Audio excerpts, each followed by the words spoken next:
शुरू करें, यहां लिखते हैं लेक्चर 1 मैट्रिसेस। मैट्रिसेस व्यू की दुनिया, मैट्रिसेस। चलो सबसे पहली बात, आखिरकार है क्या? कुछ नहीं है, सिंपल सी चीज है। Matrix is the arrangement of object. Matrix केवल और केवल सामान को रखने की व्यवस्था है, और वो भी किसमें? रो और कॉलम में। Matrix is the arrangement of object in row and column. यहाँ एक बात छिपी रहती है, रो और कॉलम की संख्या फाइनाइट ही होनी चाहिए। इनफाइनाइट रो इनफाइनाइट कॉलम के जैसी कोई व्यवस्था यहाँ पर नहीं है। तो मैट्रिक्स इज एन अरेंजमेंट, मतलब लीमेन लैंग्वेज अगर कहें आम जिंदगी की भाषा में, तो केवल इतना है कि मैट्रिक्स सामान को रखने की व्यवस्था है रो में और कॉलम में, बशर्ते रो और कॉलम की संख्या कैसी होनी चाहिए? फाइनाइट होनी चाहिए। अब इसमें फिर एक बात और छिपी हुई है कि कोई भी सामान कितनी भी बार रखा जा सकता है। ये नहीं है कि आप एक सामान को केवल और केवल एक ही बार रखो। जैसे जब हम लोग सेट कंस्ट्रक्ट करते हैं तो हम लोग कहते हैं कि सेट में कोई भी चीज एक तो वेल डिफाइंड होना चाहिए, well defined collection of object when there is no ambiguity between inclusion and exclusion. लाने में और निकालने में अगर आपको कोई उहापोह ना हो, तो ऐसे वेल डिफाइंड जो कलेक्शन होते हैं उनको हम सेट कहते हैं। तो उसमें वेल डिफाइंड है, हर एक एलिमेंट केवल और केवल कितनी बार आएगा? एक बार। जबकि अवयव में या मैट्रिक्स में ऐसी कंडीशंस नहीं होती। मैट्रिक्स में कोई भी एलिमेंट कितनी भी बार आ सकता है। आप चाहो तो जितने प्लेसेस आपने उसमें तैयार किए हुए रो और कॉलम के इंटरसेक्शन वाले, उन सारे प्लेसेस पर एक ही एलिमेंट को बार बार बार बार बार बार चिपका सकते हो। क्लियर हुआ? लिखना, हेडिंग डाल दो मैट्रिक्स, हेडिंग डाल देना मैट्रिक्स। ठीक, लिखना matrix is an arrangement of object. Matrix is an arrangement matrix is an arrangement of objects in row and columns, rows and columns। ठीक, मैट्रिक्स सामान को रखने की व्यवस्था है रो में और कॉलम में। ठीक, यहां ब्रैकेट में लिख देना number of rose and columns और रो और कॉलम की जो संख्या है हर हाल में फाइनाइट ही होनी चाहिए। Must be finite.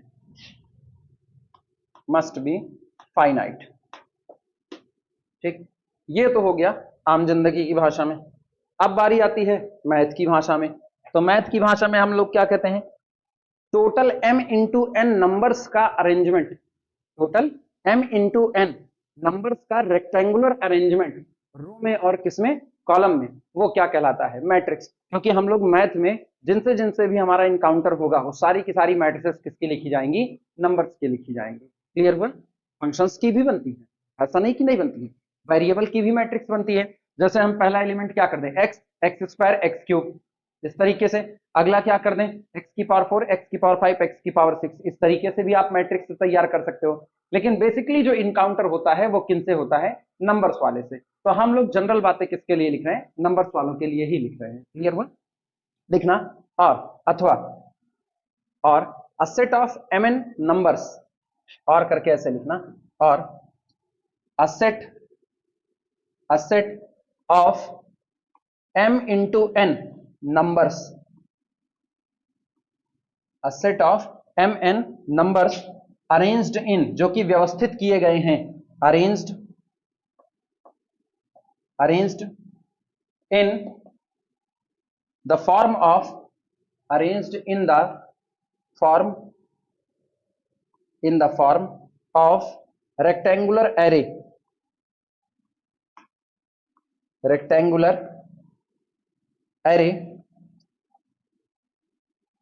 arranged in the form of rectangular array consisting, रखे हुए हैं, consisting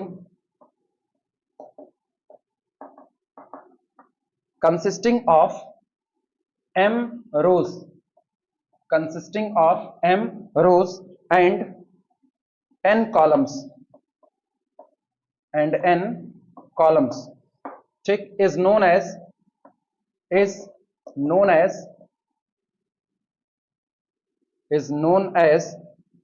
m cross n matrix, known as m cross n matrix, ठीक, of order और मैट्रिक्स का ऑर्डर क्या कहलाएगा? मैट्रिक्स का ऑर्डर कहलाएगा m by n। लिखा जाता है m क्रॉस n ही, लेकिन पढ़ा कैसे जाता है? m by n पढ़ा जाता है, ठीक, सिंपल है। A set of total m n numbers, कुल m इंटू n नंबर्स, इनका कलेक्शन जो कि अरेंज्ड किए गए हैं किसमें? In the form of rectangular array. एक रेक्टेंगुलर एरे के टर्म में जिनको कंस्ट्रक्ट किया गया है, कंसिस्टिंग, जो कि रखे हुए हैं, टोटल m रो रखे हुए हैं और टोटल n कॉलम रखे हैं, उसको हम m क्रॉस n की मैट्रिक्स या m बाई n मैट्रिक्स कहते हैं, और उसका ऑर्डर होता है m by n।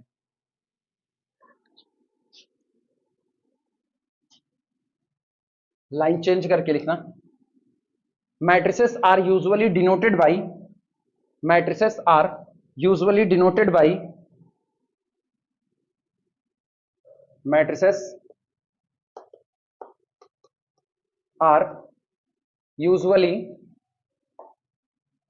are usually denoted by साधारण तौर पर मैट्रिक्स दर्शाई जाती हैं by capital A, capital B, capital C etcetera. English के जो कैपिटल लेटर वाले अल्फाबेट्स होते हैं, उन्हीं से मैट्रिक्स को हम नॉर्मली दर्शाते हैं, ठीक।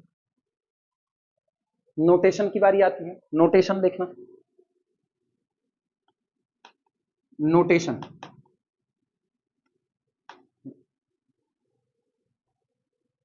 कंप्लीट हो, चलें शुरू करें।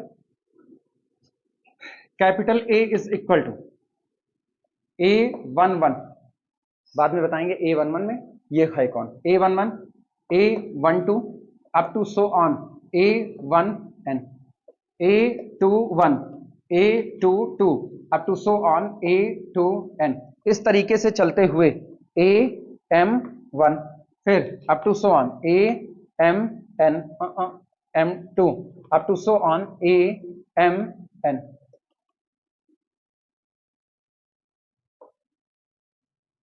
ये हो गया टोटल कॉलम की संख्या गिनो। पहला कॉलम, दूसरा कॉलम, इस तरीके से चलते हुए ये कौन सा हुआ? nth column.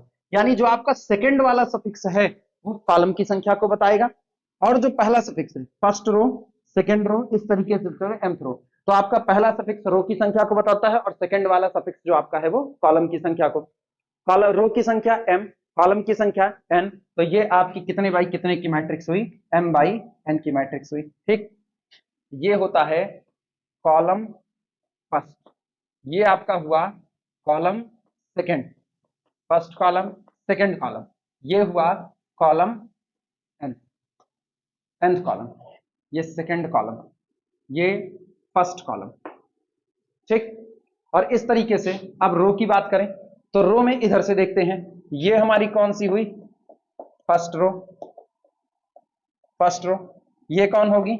Second row, second row, और इस तरीके से ये लास्ट वाली कौन सी है? mth रो, mth रो, ये हमारा कौन हुआ? mth रो हुआ।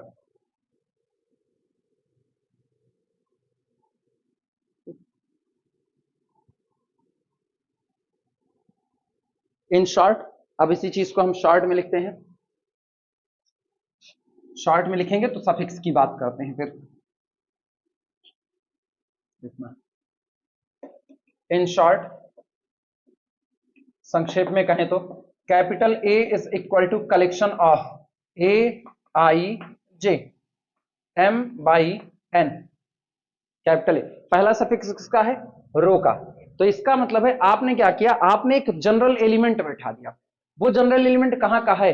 वो ith रो और jth कॉलम पर बैठा हुआ है। जैसे अगर हम इसकी बात करें तो A11 ये वो एलिमेंट को रिप्रेजेंट करता है जो element first row first column के इंटरसेक्शन पर बैठता है। A12 first row second column के इंटरसेक्शन पर बैठता है। 1n first row nth column के इंटरसेक्शन पर बैठता है। तो हम इसी तरह से जनरली बात करें तो Aij ये वो एलिमेंट है जो ith रो में और जेथ कॉलम में बैठा हुआ है, यानी जिसकी पोजीशन कौन है, आई जे है, ठीक। और वहां पर आई किसकी संख्या है, रो की संख्या। रो की संख्या एक से शुरू होती है, बढ़ती जाती है, यानी greater than or equal to, लेकिन मैक्सिमम कहां तक पहुंच रही, एम तक, तो less than or equal to M. और जे की संख्या की बात करें अगर, तो greater than or equal to 1 but less than or equal to, ये रहा। और ए आई जे कौन है, A I J is equal to element, element present, element present at ith row, present at intersection of, present at intersection, intersection of ith row, ith row and jth column, ith row and jth column। A I जे वो element है जो I throw जेथ column के intersection पर present है, और I throw जेथ column किसी रो और कॉलम के इंटरसेक्शन से एक सेल प्रोड्यूस होती है। इसका मतलब ये आई जेथ सेल में बैठा हुआ है, तो लिख देना that is present in I jth cell, that is present, present in I comma J, in I jth cell, जो आईजेथ सेल में बैठा हुआ है।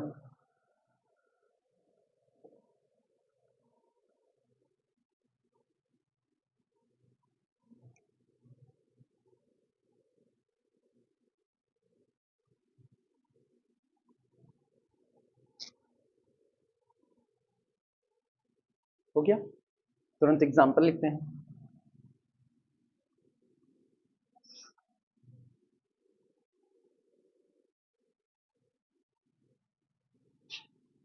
थर्ड ईयर, वैसे वो फर्स्ट ईयर जाते वक्त आज हमको फिर लगा कि आज क्लास नहीं चल पाएगी, लेकिन खत्म होते होते लग गया क्लास चल जाएगी। बारिश का क्या हाल था, बरसा था कि नहीं बरसा था, बारिश हुई थी, अंदर पता नहीं चलता।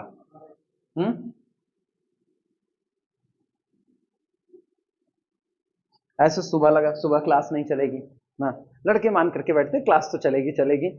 सुबह बरस रहा था, जब क्लास 9 बजे की क्लास थी ना, तो 9 बजे की क्लास थी, सडनली क्या हुआ, बंद हो गया। बरसने की वजह से ना वो ऐसे डिले जाती है क्लास, तो सडनली एग्जैक्ट 8:10 पे पानी बंद हो गया।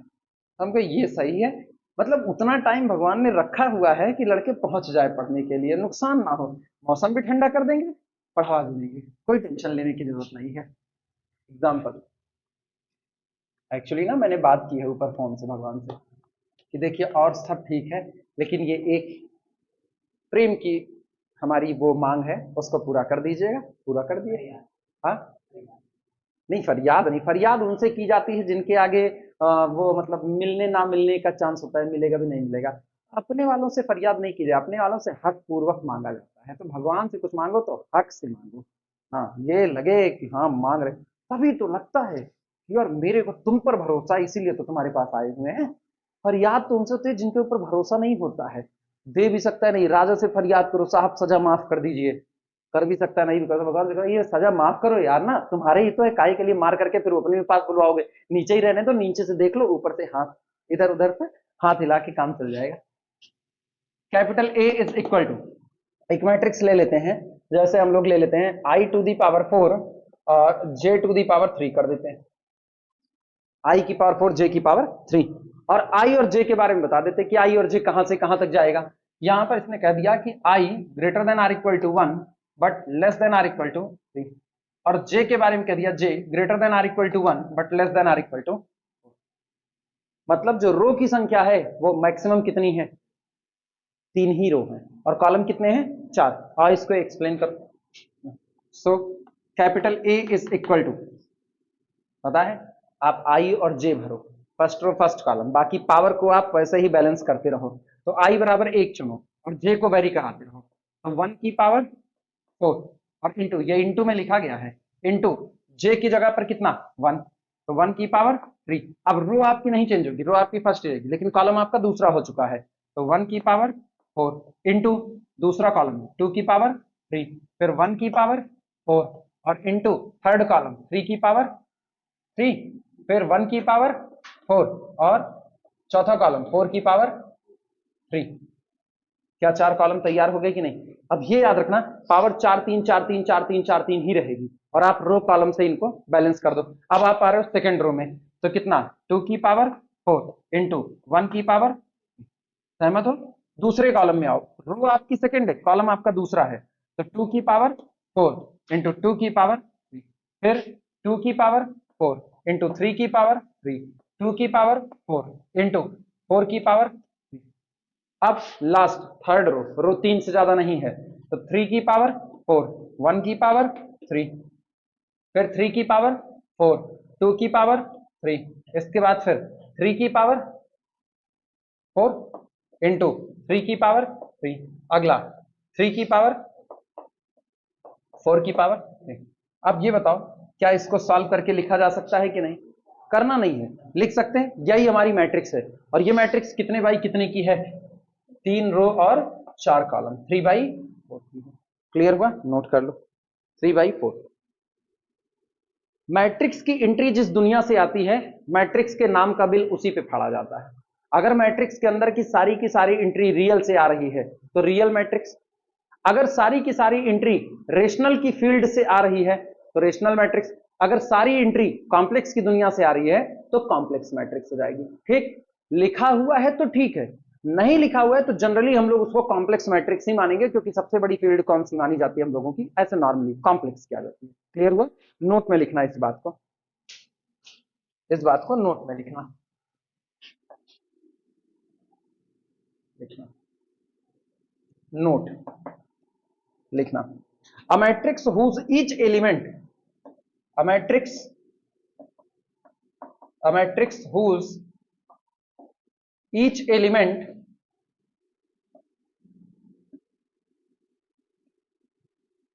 a matrix whose each elements is from, is from, हम फील्ड का नाम नहीं ले रहे हैं, हम केवल सेट लिख दे रहे हैं, is from set F, ठीक, is known as, is known as,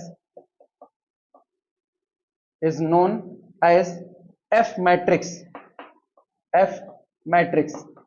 matrix की एंट्री जिस सेट से आती है उसी सेट के नाम पे मैट्रिक्स को पुकारा जाता है। अब ये सेट एक्चुअल में फील्ड होता है, ठीक, लेकिन चूंकि जो फील्ड नहीं पढ़ा होगा, भूल गया होगा, तो वो कंफ्यूज हो सकता है, तो हम फील्ड की डेफिनेशन नहीं बताने जा रहे हैं, बाद में उसके बारे में देखा जाएगा। सिंपली अगर रियल की दुनिया से आ रही है तो रियल मैट्रिक्स, रेशनल की दुनिया से आ रही है रेशनल मैट्रिक्स, कॉम्प्लेक्स की दुनिया से आ रही है तो कॉम्प्लेक्स मैट्रिक्स। ठीक, इसके बाद फिर लाइन चेंज करके लिखना, F stands for, F stands for, और ये सेट क्या क्या हो सकता है? Real, real comma complex, real comma complex comma rational, rational etcetera, ETC, etcetera, ETC लिख दो।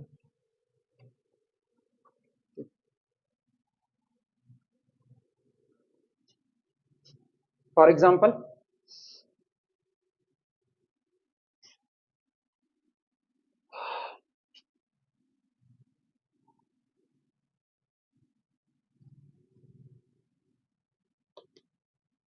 For example,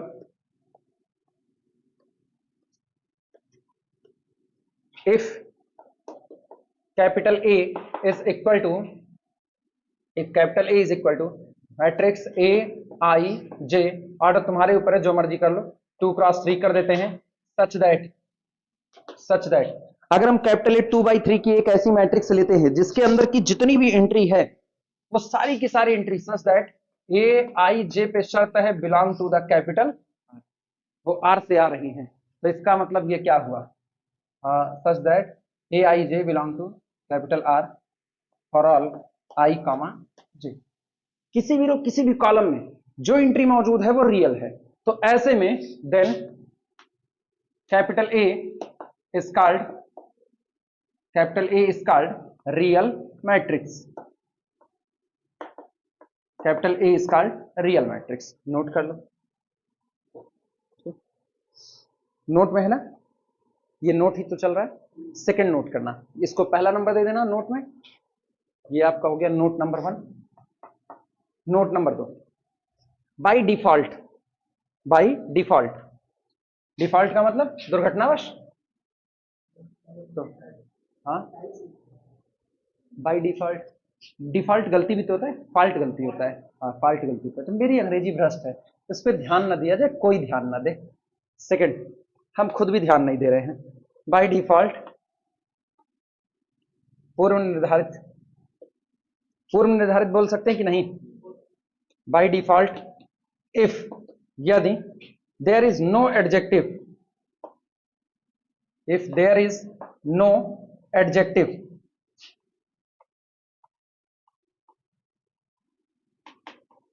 there is no adjective, अगर यहां कोई भी ऐसा विशेषण नहीं लगाया गया है, no adjective before matrix, matrix के पहले, बिफोर मैट्रिक्स,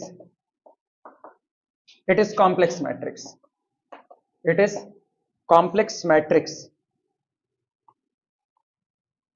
कॉम्प्लेक्स मैट्रिक्स, तो हमारी मैट्रिक्स कैसी होगी? कॉम्प्लेक्स मैट्रिक्स होगी। क्लियर हुआ?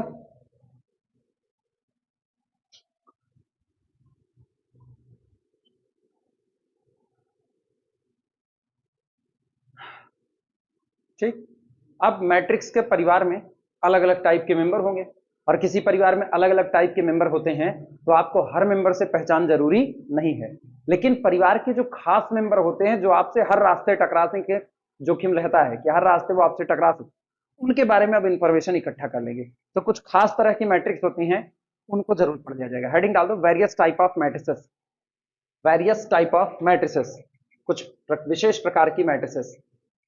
हुआ अर्पित?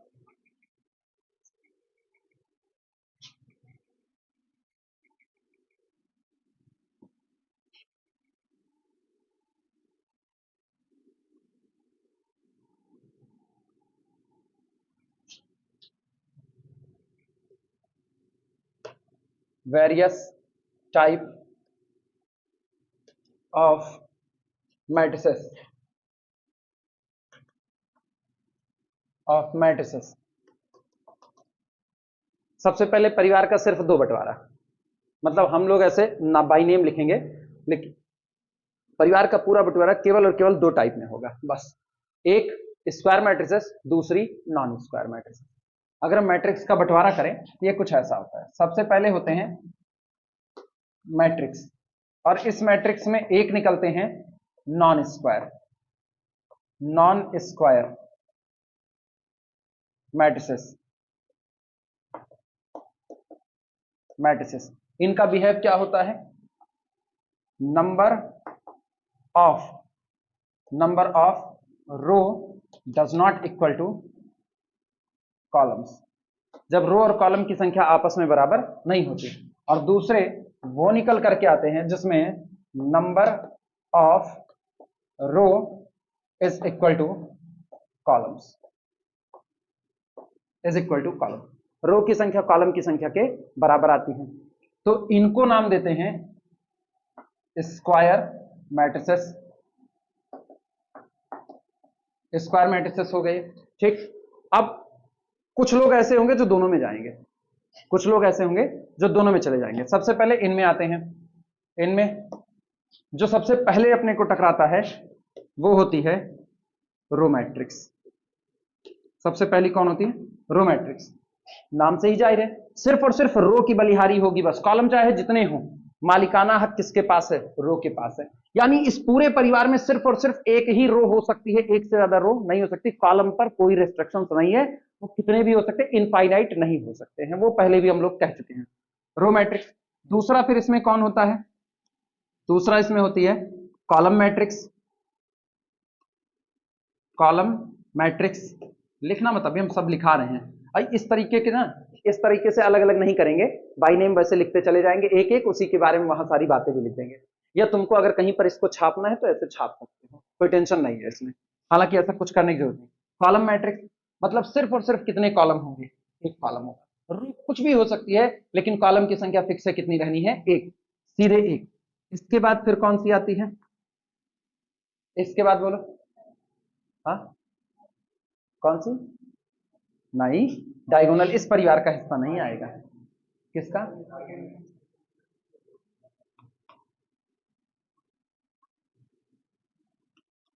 यहां विवाद हो सकता है।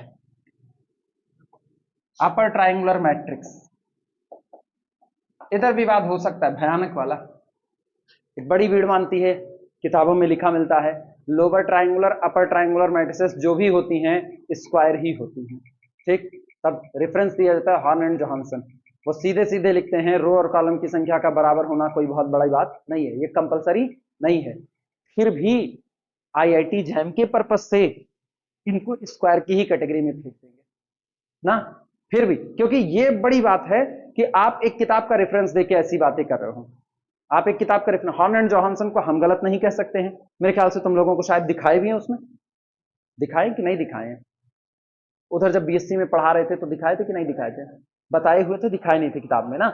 एक दिन किताब निकालेंगे दिखाएंगे, चाहे डेविड सीले हो, चाहे हॉर्न एंड जोहानसन हो, फॉरेन राइटर जितने हैं, इंडियन राइटर में सुदेश कुमारी शाह, आशा गौरी शंकर, जो बुक आती है अलजेब्रा वाली, उसमें मैट्रिक्स के हिस्से में इस बात को लिखा गया है कि नॉन स्क्वायर भी अपर ट्रायंगुलर लोअर ट्रायंगुलर हो सकती है।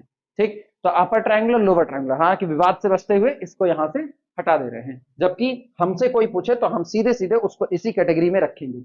ये दोनों जगह पर जा सकती है, नॉन स्क्वायर में भी और स्क्वायर में भी, ये इंटरसेक्शन के हिस्से में आती है, समझ लो। तो यहां पर एक आती है नल मैट्रिक्स, नल मैट्रिक्स ये दोनों में जाएगी। नल मैट्रिक्स उन लोगों को कहते हैं जिनकी सारी की सारी एंट्री क्या हो जाए, जीरो हो जाए, तो वो नल मैट्रिक्स में आती है। ऐसे इस तरीके से टुटपुंजिये वाले बंटवारे यहां हो जाते हैं।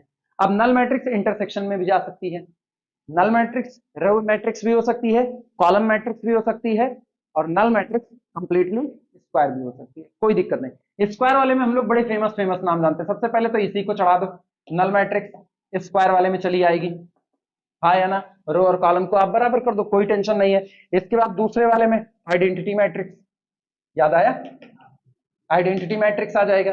तीसरे वाले में हम लोग कह सकते हैं अपर ट्रायंगुलर मैट्रिक्स, यूटीएम जाएगा, जाएगा दोनों में।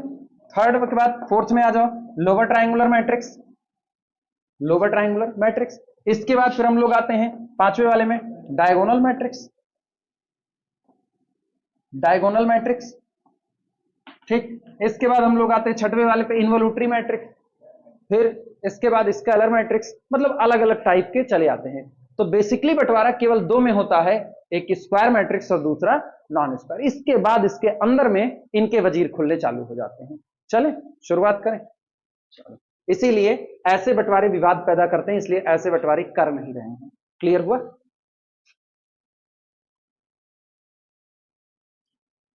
विवादों से दूरी बनाई जाए, ज्यादा अच्छा है।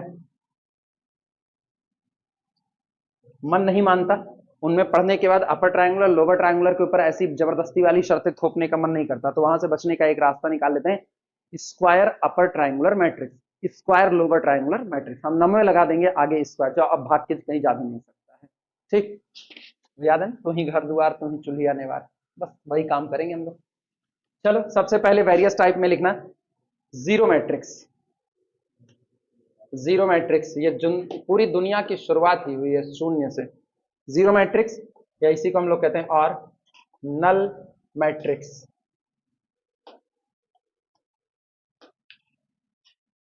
दुनिया में कुछ नहीं था तो क्या था, शून्य था। हाँ, शून्य नहीं था, शून्य नहीं था, सोच लो। कॉन्सेप्ट किसी ने दे दिया बस, और क्या, एक सिंबल बना दिया।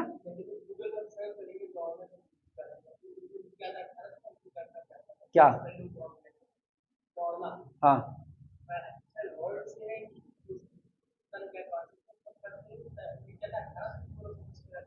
अच्छा, लोग इतने से दौड़ना शुरू किए थे, तो आप बता, उसके पहले जानवर नहीं दौड़ रहे थे, डायनासोर उससे भी पहले वो नहीं दौड़ रहे थे? तब ऐसे जीरो मैट्रिक्स और नल मैट्रिक्स, इसमें एक ऐसी मैट्रिक्स है जिसकी सारी की सारी एंट्री क्या हो, जीरो हो, उसको हम लोग या तो जीरो मैट्रिक्स कहते हैं और या तो नल। सोचो मैंने केवल एक शर्त दी है, सारी की सारी एंट्री, ना मैंने रो पर रेस्ट्रिक्शंस लगाई है ना तो कॉलम पर, रो और कॉलम की संख्या बराबर हो भी सकती है और नहीं भी हो सकती है। क्लियर हुआ? लिखना a matrix whose each element या whose each entry, a matrix whose all entry is zero comma known as जानी जाती है known as a zero matrix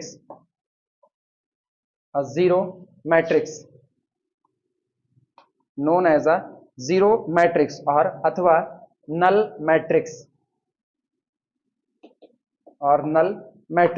या तो उसको हम जीरो मैट्रिक्स कहते हैं और या तो नल मैट्रिक्स। सिंबल में लिखना नोटेशन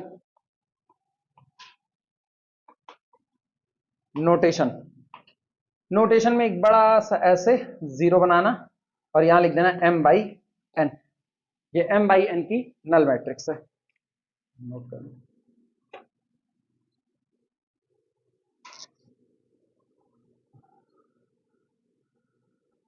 हो गया? एग्जाम्पल लिखना, एग्जाम्पल कितना होगा? सबसे पहला a1 इज इक्वल टू 0 0 0 0 कितने बाई कितने 2/2। ठीक, इसके बाद फिर a2 इज इक्वल टू ये हम लिख लेते हैं 0 0।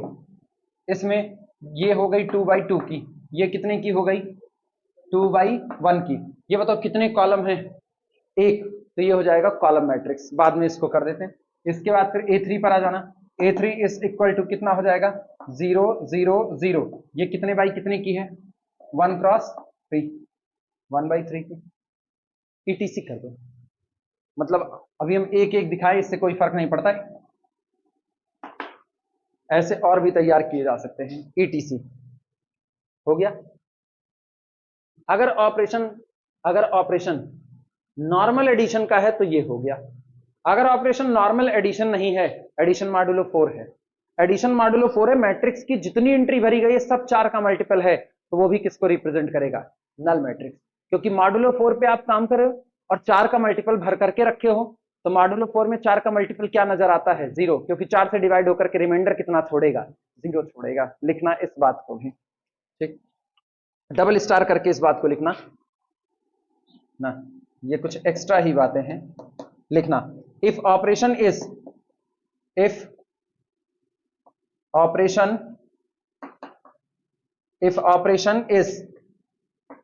एडिशन मॉडुलो, पहले पर्टिकुलर बात करते हैं ना।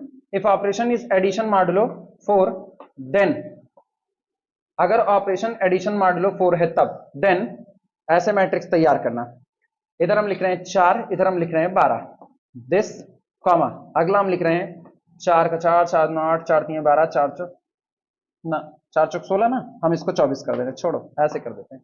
इसके बाद फिर अगला बना देते हैं 4 3 ना 3 नहीं 16। इसके बाद फिर 4 0 0 0 0 0 0 etcetera etc etcetera, all are null matrices. दिखेंगी नहीं ना, खूबसूरत धोखा, दिखने वाली नहीं है, लेकिन ये सब की सब कैसी हैं? Null matrices. All are null matrices, all are null matrices. ये सभी के सभी कैसी हैं? नल मैट्रिसेस हैं, क्योंकि सारे 4 के मल्टीपल हैं। तो ये आंसर के तौर पर नहीं अडॉप्ट किया जाएगा, बल्कि इनको 4 से डिवाइड करने पर जो आपका लीस्ट रिमाइंडर बचेगा वही अडॉप्ट किया जाएगा, और वो रिमाइंडर कितना हो जाएगा? 0, क्योंकि सारे 4 से कैंसिल आउट हो जाएंगे।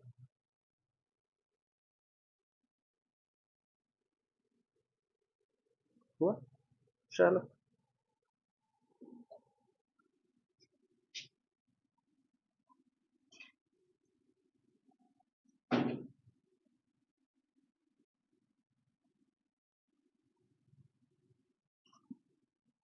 अलजेब्रा से राहत मिली, कुछ अच्छा लग रहा है।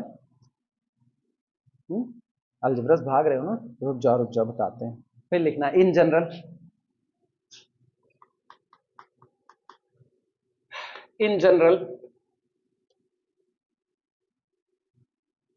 in general, if operation is in general, if operation is addition modulo p, then capital A is equal to matrix A I J M by N, ठीक, where P is the divisor of A I J for all I comma J. आई किसको represent करता है? रो को। जे किसको? Column को। करें आप किसी भी रो या कॉलम का एलिमेंट उठाइए, वो पी से पूरा पूरा डिवाइड हो जाए। P is the divisor of A I J. P वो संख्या जो ए आई जे को पूरा पूरा डिवाइड कर देती है। तो ऐसी लिखी गई हर मैट्रिक्स जिसके अंदर में जो भरा गया है वो पी का मल्टीपल है। जीरो नहीं दिख रहा, पी का मल्टीपल। उसके बावजूद भी ये सारी मैट्रिक्स क्या रिप्रेजेंट करेंगी? नल मैट्रिक्स रिप्रेजेंट करेंगी। If operation is addition modulo P, then capital A is equal to this, where P is the divisor of Aij for all I comma j. Always represent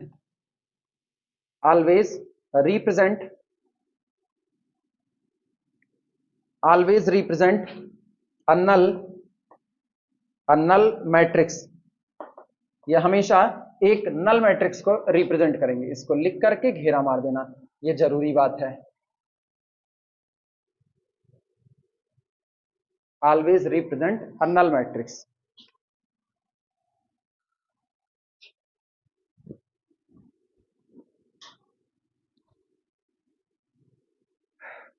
इसके बाद बारी आती है row vector या row matrix की। Heading डाल दो, row vector और रो मैट्रिक्स।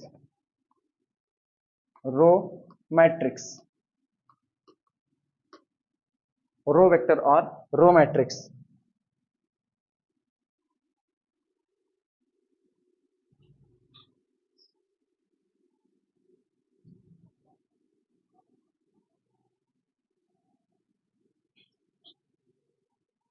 सिंपल सा जवाब है any matrix with exactly one row. लिखना any matrix with exactly one row, ठीक, known as रो मैट्रिक्स।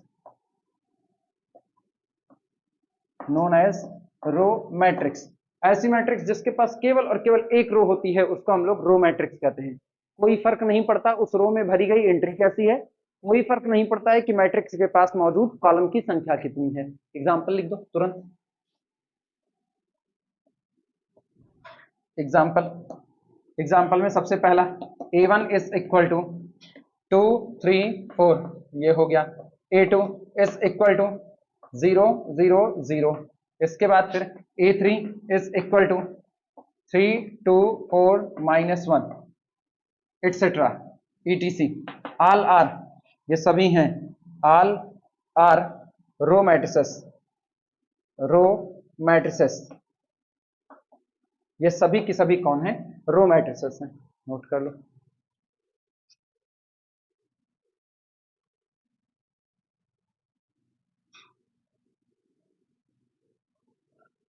बारी आती है रिप्रेजेंटेशन की।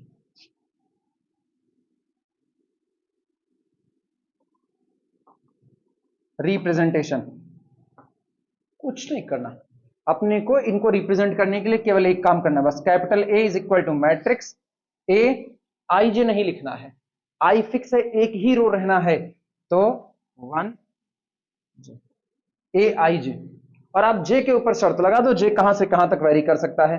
जे is greater than or equal to 1, less than or equal to n। Column की संख्या आपकी कुछ भी रहे, 1 से लेकर के n तक, फाइनाइट, लेकिन रो की संख्या केवल और केवल कितनी रहे? 1। तो ऐसी मैट्रिक्स क्या कहलाती है?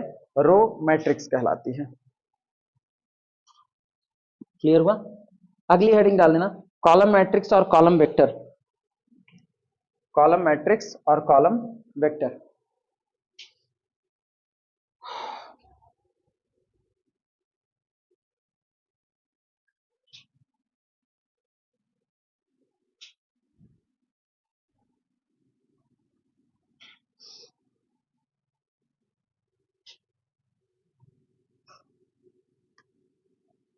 कॉलम मैट्रिक्स और अथवा कॉलम वेक्टर्स वेक्टर्स। ठीक। अच्छा पता है थोड़ी देर के बाद ना रोकेंगे इनको, थोड़ी देर के बाद फिर हम मैट्रिक्स का गुणा भाग जोड़ घटाव ये सब कर लेंगे। थोड़ी देर के बाद मैट्रिक्स का अलजेब्रा कर लेंगे और फिर हम सारी जो स्क्वायर टाइप वाली सही सलामत होती हैं उनको एक जगह पर लेकर आएंगे, क्योंकि उनको जहां लाएंगे वहीं उनका न्यूमेरिकल भी लेकर के चले आएंगे साथों साथ। तो हम लोग पहले इनको जो मेन टाइप के होते हैं स्क्वायर नॉन स्क्वायर फलाने ढमकाने इनको एक जगह पर कर ले रहे हैं। इसके बाद हम इसमें सारा का सारा इसमें वेरिफिकेशन कर रहे हैं बार बार, सारा का सारा यहाँ पर हम टाइप नहीं बताएंगे, कुछ रोक लेंगे, मैट्रिक्स का जोड़ मैट्रिक्स का मल्टीप्लीकेशन ये सब कुछ बता करके फिर हम शुरू करेंगे some special type of square matrices. और वहां हम आर्थोगोनल मैट्रिक्स, इसके बाद डायगोनल मैट्रिक्स, स्केलर मैट्रिक्स वहां सारी पढ़ डालेंगे, निलपोटेंट आइडेम्पोटेंट उधर सारी पढ़ेंगे। क्लियर हुआ? चलो इनमें वही वाली बात छाप दो। क्या लिखें? Any matrix with exactly one column लिख दो। Any matrix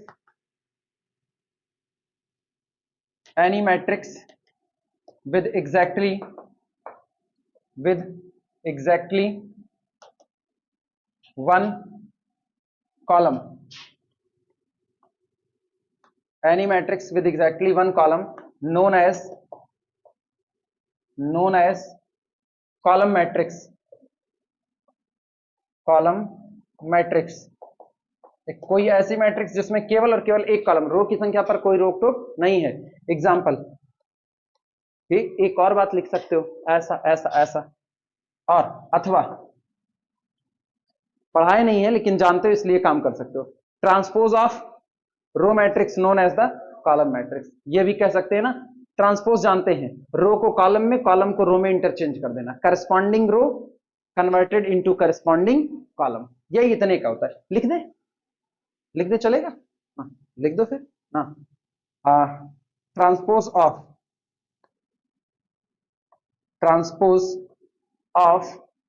row matrix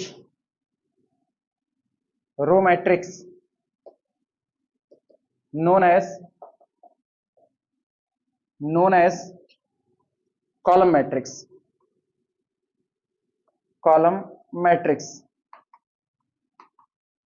transpose of row matrix known as column matrix. ठीक, तो एग्जाम्पल के लिए कुछ ना करो, एक काम करो बस, खाली जानते हो क्या, वहां जितने एग्जाम्पल चिपकाए गए हैं सबका ट्रांसपोज ले लो, बस लिख डालो, जितने लिखे गए सबका ट्रांसपोज कर दो।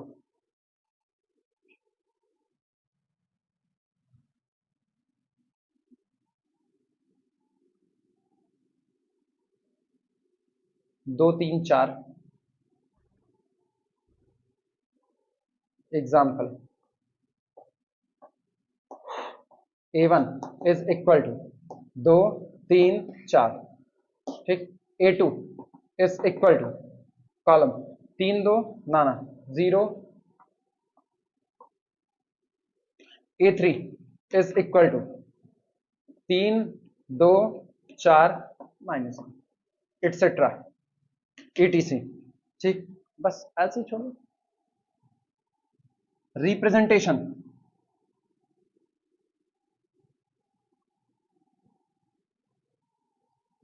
इसके बाद बारी आती है रिप्रेजेंटेशन की।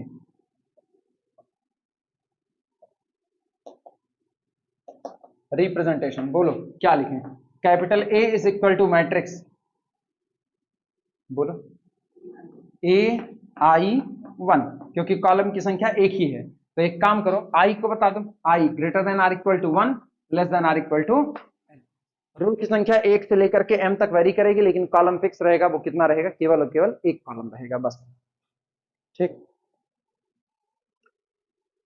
मेन वर्ग जो आपका था ना वेरियस टाइप, इतने पर अभी इसको रोक ले रहे हैं, थोड़ी देर के बाद फिर आगे करेंगे, पहले अब इक्वलिटी की बात कर लेते हैं। जमाना बराबरी की मांग करता है, इसलिए अब बात होगी इक्वलिटी की।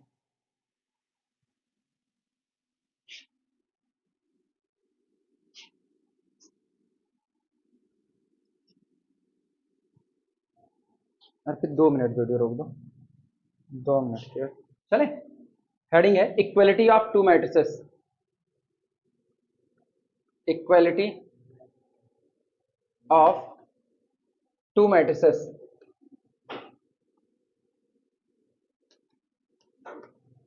Equality of to matrices. Matrix के बारे में शुरू शुरू में डेफिनेशन में क्या लिखा गया? शुरू शुरू में, matrix is an arrangement of row and column, of matrix is the arrangement of object in row and column. सामान को रखने की व्यवस्था है रो में और कॉलम में। दो व्यवस्थाएं आपस में सिर्फ और सिर्फ तभी बराबर हो सकती हैं जब उन व्यवस्थाओं का ऊर्जा पुर्जा एक बराबर हो, अदरवाइज वो बराबर नहीं हो सकती हैं। आप एक तरफ कॉपी वगैरह सजा करके रखो, दूसरी तरफ कॉपी वगैरह सजा करके रखो। एक तरफ आपने सबसे नीचे केमिस्ट्री को डाल दिया, सेम साइज की कॉपियां, एक तरफ सबसे नीचे केमिस्ट्री डाल दिया और दूसरी तरफ सबसे नीचे मैथ। दोनों सिस्टम एक बराबर नहीं। दोनों सिस्टम एक बराबर तभी होंगे जब दूसरा वाला सिस्टम फोटोकॉपी हो किसका? पहले वाले सिस्टम का। तो दो मैट्रिसेस आपस में तभी बराबर होंगी जब उनकी करस्पॉन्डिंग एंट्रीज आपस में क्या हो जाए? बराबर हो जाए। लेकिन उसके पहले ही बात आती है, आप दो मैट्रिक्स को बराबर कहने के लिए कंपेयर कराना चालू करते हो, और कंपैरिजन केवल तभी हो सकता है जब दोनों एक ही व्यवस्था से आती हो। एक ही व्यवस्था का मतलब एक ही परिवार से आती हो। यानी कि अगर आप दो मैट्रिक्स को इक्वल कहना चाहते हो तो सबसे पहली बात जो कंपलसरी है, उनमें रो और कॉलम की संख्या बराबर होनी चाहिए। रो और कॉलम की संख्या बराबर। बाहर से ही देखने में जो घर आपको कंफ्यूजन पैदा नहीं कर रहा है, बाहर से देखने में जो घर आपको कंफ्यूजन पैदा नहीं कर रहा है, क्या उसके बारे में बात करने में कोई दिक्कत नहीं? जो कंफ्यूजन पैदा करे उसमें दिक्कत। 4x4 का एक, 4x4 का एक, दो मैट्रिक्स मैंने लिख दिया, 4x4 4x4। बाहर से देखने पर पैकिंग डिब्बा 4x4 4x4 नजर आ रहा है, कंफ्यूजन पैदा हुआ यार, अंदर कंफ्यूजन पैदा हुआ। कौन सा? सेम साइज है, तो सेम साइज से कंफ्यूजन क्या पैदा हुआ कि क्या दोनों के अंदर में चीजें बराबर बराबर रखी गई होंगी कि नहीं? कंफ्यूजन तो ये पैदा होगा। अब आप डिब्बे के अंदर में घुसो, डिब्बे के अंदर में आपको पहले प्लेस पर 2 नजर आया, दूसरे वाले डिब्बे में घुसो, पहले प्लेस पर 2 नजर आया, अगले प्लेस पर जाओ 3 नजर आया, वहां अगले प्लेस पर 3 नजर आया। जब सारे प्लेस पर करस्पॉन्डिंग प्लेसेस पर सेम चीजें नजर आ रही हैं तो बाहर से भी सेम और अंदर से भी सेम। लेकिन हम कह रहे हैं बाहर से एक डिब्बा आपको नजर आ रहा है 4x4 का और दूसरा डिब्बा आपको नजर आ रहा है 4x3 का, कोई कंफ्यूजन ही नहीं कि दोनों कभी बराबर नहीं हो सकते, कोई कंफ्यूजन नहीं है। क्यों? कॉलम की संख्या ऑलरेडी कम है, तो इसका मतलब जाहिर सी बात है इसके अंदर में सामान ज्यादा रखा गया होगा, इसके अंदर में सामान कम रखा गया होगा। हाँ या ना? सामान बराबर बराबर मात्रा में रखा जाए ना तो भी कंफ्यूजन पैदा हो जाएगी। जैसे हम एक कर दें 4x3 का तो कितने लोग रखे जाएंगे? 4×3=12। और एक कर दे 3x4 का तो कितने लोग रखे जाएंगे? तब भी 12। लेकिन अंतर है, ये लोग 4 रो में रखे जाएंगे और वो कितने रो में रखा जाएगा? 3। व्यवस्था ही अलग हो गई, इस व्यवस्था में 4 रो तैयार होगी, इस व्यवस्था में केवल 3। तो व्यवस्थाओं का अगर आप कंपैरिजन कराना चाहते हो तो सबसे पहले वो कंपैरिजन कराने के लायक हो, यानी दोनों में रो और कॉलम की संख्या पहले क्या होनी चाहिए? बराबर। वो बराबर हो गई तो वो कंपैरिजन कराने के लायक होगी। कहते हैं ना, पहले मुझसे बात करने के लिए मेरे काबिल बनो, बात करने के काबिल बनो। घर वालों से कभी उनको ज्ञान देना चालू करो, अपने घर वालों को कहो पापा आप ऐसा नहीं ऐसा करते हैं, पहले नीक के बड़ा हो जाओ उसके बाद हमका ज्ञान देहा। तो पहले तो बराबरी पर आओ, बराबरी पर आने के बाद देखा जाएगा। तो 4x3 3x4 इनकार, 4x4 4x3 इनकार। लेकिन अगर एक तरफ हो गई व्यवस्था m/n और दूसरी तरफ भी हो गई m/n, अब हम बराबरी पर आकर के खड़े हो गए हैं, और बराबरी पर खड़े हो गए हैं तो आओ कंपैरिजन कराते हैं। अगर इसके ith रो और jth कॉलम पर जो बैठा है, इसके भी ith रो और jth कॉलम पर वही बैठा है, ith रो jth कॉलम पर जो बैठा है दूसरे में भी वही बैठा है, तब भी आप बराबर नहीं कह सकते। ये बात होनी चाहिए किसके लिए? For all i। हर रो हर कॉलम चेक करो, अगर सेम टू सेम लोग नजर आते हैं तो ये दोनों मैट्रिसेस आपस में क्या हो जाएंगी? बराबर हो जाएंगी। क्लियर हुआ? चलो लिखने की शुरुआत करते हैं।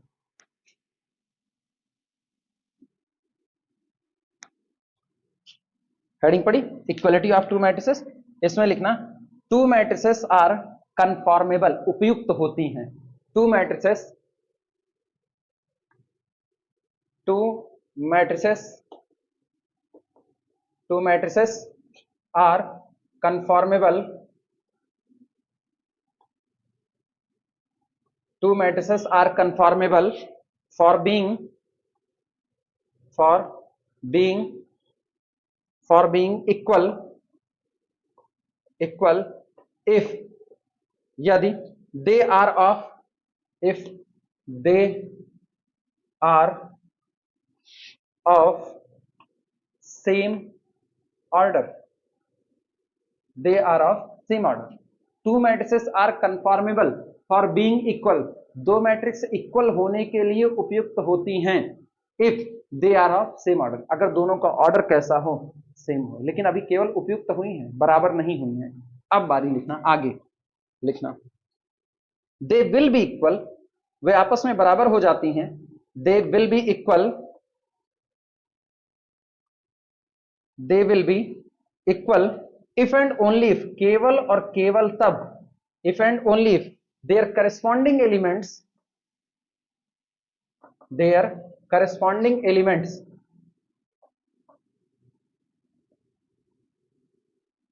their corresponding elements, ये चमक तो नहीं रहा, their correspond, चमक रहा है, दिख रहा है, their corresponding elements are same,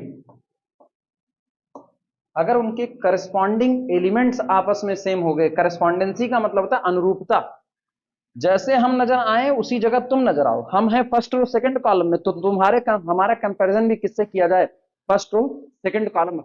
ये नहीं कि हम बैठे हैं थर्ड रो सेकंड कॉलम में और कंपैरिजन हो रहा है सेकंड रो थर्ड कॉलम ना, हम जिस जमीन पर बैठे हैं, जिस जगह पर बैठे हैं, मेरा कंपैरिजन उन्हीं लोगों से किया जाए, उसके बाद कहा जाए अगर हम और वो बराबर हैं तो दोनों व्यवस्थाएं बराबर, अदरवाइज बराबर नहीं है।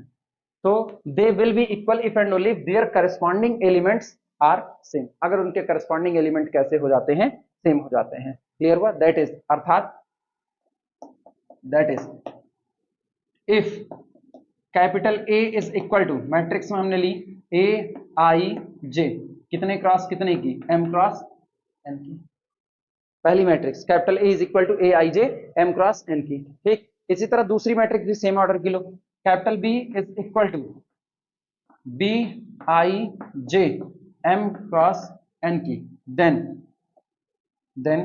Capital A is equal to capital B implies and implies that A I J बराबर B I J for all I comma J, हर एक आई कॉमा जे के लिए एलिमेंट आपस में कैसे हो जाने चाहिए, एक बराबर होने चाहिए।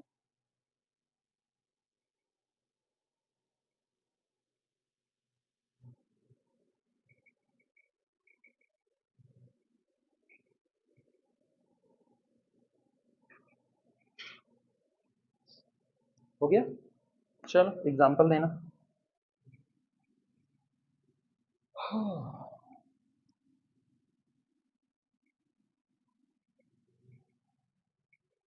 एग्जांपल,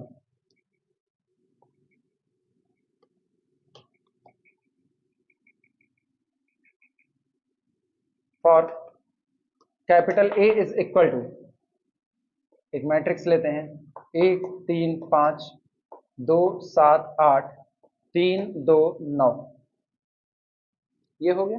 ठीक, capital B is equal to 1 3 5 2 7 8 2 2 9, क्या दोनों का साइज बराबर, 3 by 3 3 by 3, क्या करस्पॉन्डिंग एंट्रीज बराबर हो रही हैं, ध्यान से नहीं सुने, क्या करस्पॉन्डिंग एंट्रीज बराबर हो रही हैं,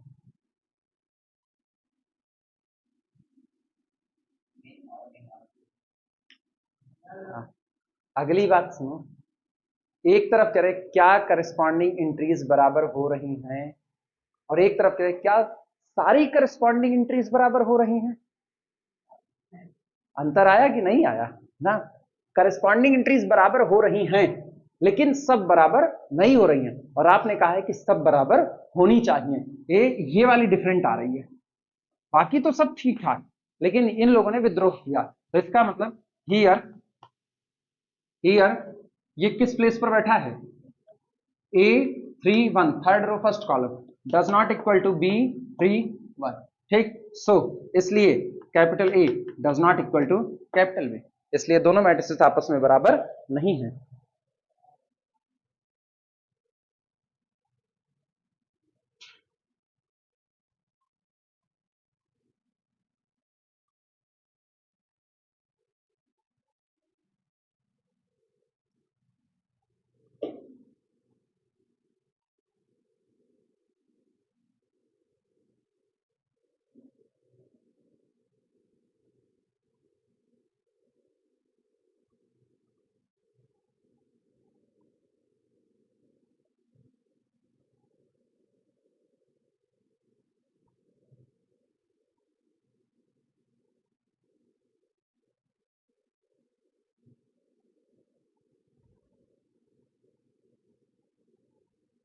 हो गया, मिटा जाए।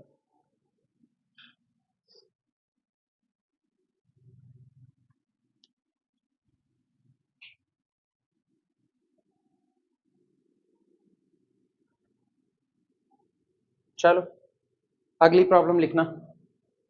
विच of the following matrices, problem लिखो।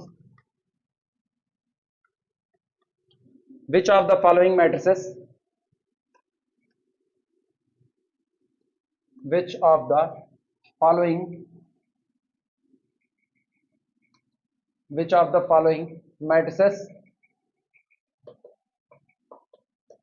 which of the following matrices over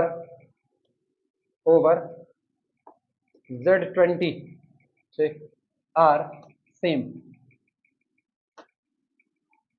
Z20 पर कौन सी ऐसी मैट्रिसेस हैं जो सेम है, या R इक्वल ज्यादा अच्छा होगा, R इक्वल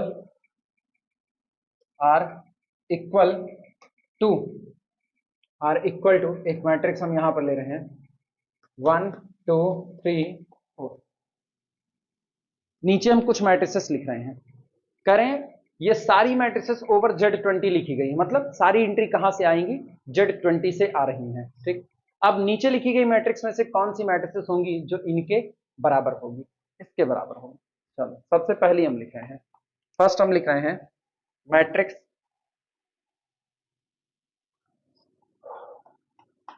21 42, ठीक, इसके 43 और यहां पर 44। एक तो ये लिखा, ठीक। दूसरा हम लिख रहे हैं सेकंड हम लिख रहे हैं यहां पर 1 2 3 84, ये लिख दिया। थर्ड हम लिख रहे हैं तीसरे में 81, ठीक, 81 2 और 83 और अगला लिख रहे हैं 104। बस इतना। इनमें से कौन सी मैट्रिक्स है जो 1 2 3 4 के बराबर है? सभी होंगी, सभी होंगी। बनाए ऐसा क्या, 20 से डिवाइड लगाओ, 20 के 20, रिमाइंडर 1 आया तो ये एक्चुअल में 1 है। यहाँ 20 दूनी 40, रिमाइंडर 2 आया, ये एक्चुअल में 2 है। ये 20 दूनी 40 3 और ये 4, सिंपल सा। तो इसके लिए ऐसे कर देना, आल, इसके लिए लिख देना आल। सॉल्यूशन में यहां पर याद रहे तो ठीक, ना याद रहे तो पहले इनके लिए कर देना ना, 21 42 और 43 और 44, इनके लिए सबसे पहले बात कर रहे हैं। मुझको पता है 21 मॉडुलो 20 इज इक्वल टू कितना है, एक के लिए दिखा दे रहे, बाकी के लिए सेम ऐसे होगा। इसके बाद 42 मॉडुलो 20, 20 दूनी 40 और 40 दो 42, रिमाइंडर 2 आया। इसके बाद 43 मॉडुलो 20 इज इक्वल टू 20 दूनी 40 3 43। फिर अगले में आ जाओ 44 मॉडुलो 20, 20 दूनी 40 4 44। लो, जहां 21 लिखा है वहां 1, जहां 42 लिखा है वहां 2, 43 की जगह 3 और 44 की जगह 4, और ये वही है, कोई और नहीं। हो गया। बाकी दोनों का भी सेम इसी तरीके से। सिमिलरली फॉर अदर, तो यहां 3 के तीनों इसके बराबर हो जाएंगे।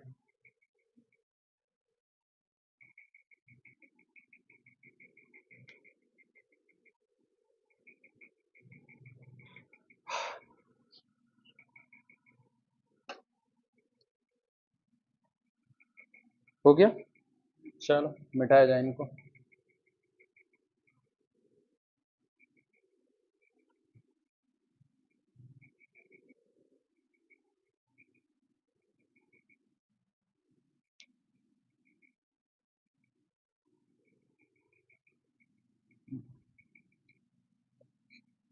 लिखो, for what value of x and y, for what value of x and y, problem लिखना।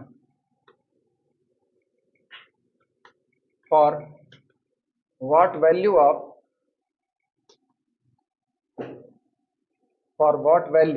Of x and y X and Y, ठीक, matrix X Y 5 3 is equal to matrix 7 8 5 6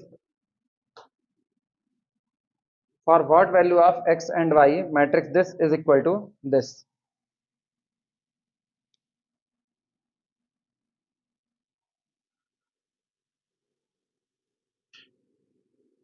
किन के लिए? किसी के लिए भी नहीं। दिक्कत कहां फंसी? लास्ट वाले पे, ठीक। अगर हम x की बात करें आप उसको 7 ले लो, आप y की बात करो आप उसको 8 ले लो, कोई दिक्कत नहीं। आप 5 को 5 बराबर ही है, लेकिन 3 कभी भी 6 के बराबर नहीं हो सकता। अच्छा, एक और बात, अगर हम ये सारी बातें एडिशन मॉडुलो 3 पर ले लें, तो अगर सारी बातें एडिशन मॉडुलो 3 पर ले लें तो हो जाएगा, क्योंकि एडिशन मॉडुलो 3 पर ये भी कितना 0 और ये भी कितना 0, आपकी बराबर हो जाएगा। क्लियर हुआ? तो यहां पर लिख देना, फिलहाल अभी इसके लिए नहीं है सॉल्यूशन। हियर हियर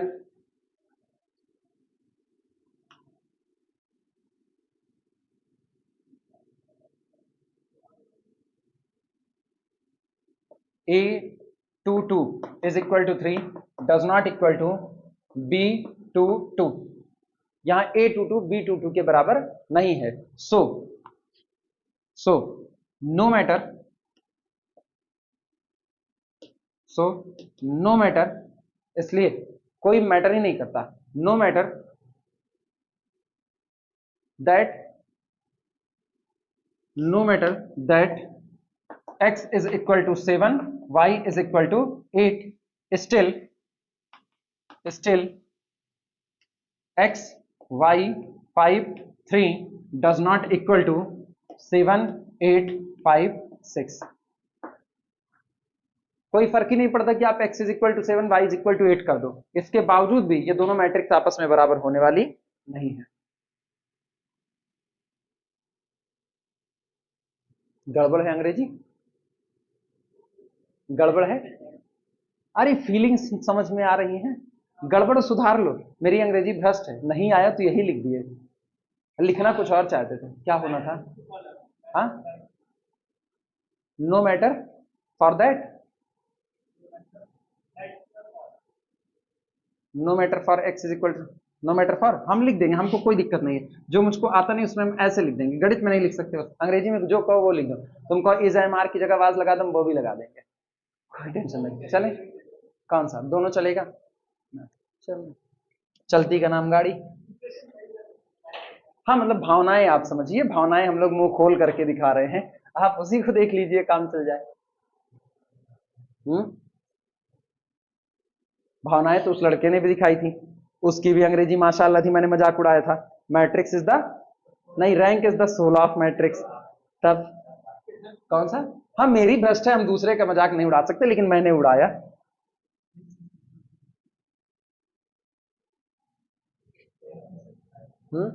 वो मेरे वीडियो देख करके कमेंट में मेरा मजाक उड़ाए, हमने रोका थोड़ी है ना, बात तो बराबर ही की है, क्या फर्क पड़ रहा है?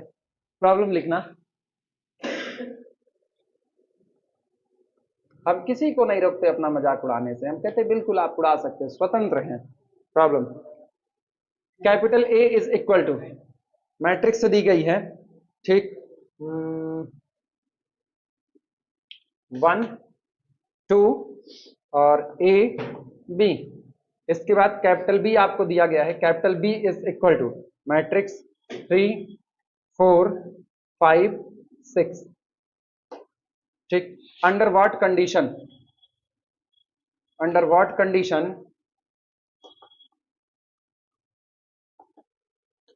Under what condition capital A is equal to capital B.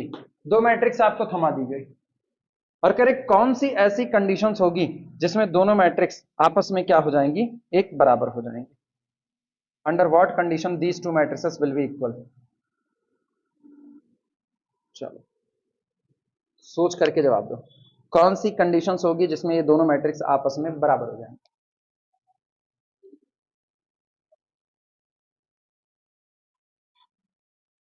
अरे दो मैट्रिसेस, हाँ मॉडुलो 2 निपटारा करो, सिंपल सा।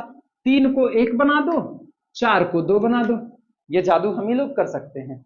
3 को 1 बना देंगे, मॉडुलो 2 में 3 क्या नजर आएगा 1, 4 क्या नजर आएगा 2, क्योंकि 2 से डिवाइड होने पर वो भी रिमाइंडर 0, ये भी रिमाइंडर 0, और a बराबर कितना कर दो 5 यानी 1, और b बराबर कितना कर दो 6 यानी 0 कर दो। लिखना, लैंग्वेज बोले, लिखो। Consider the field, consider the field,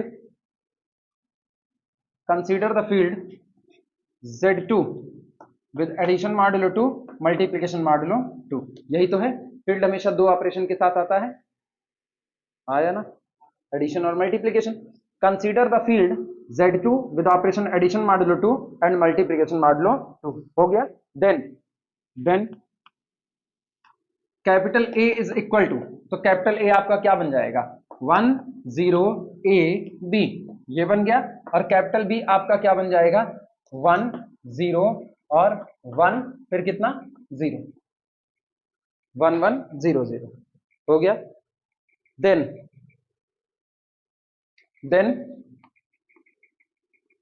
A is equal to कितना ले लिया जाए 1 और B इज इक्वल टू 0, किसके लिए, for A is equal to B।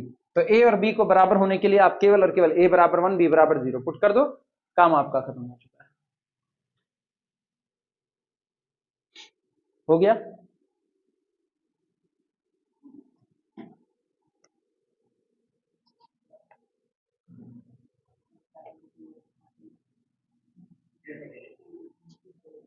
चलो अगली बात करते हैं।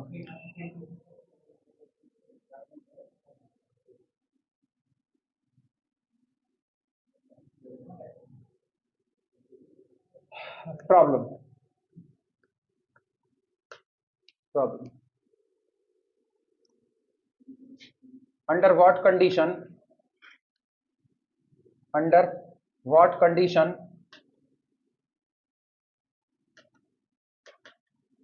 under what condition matrices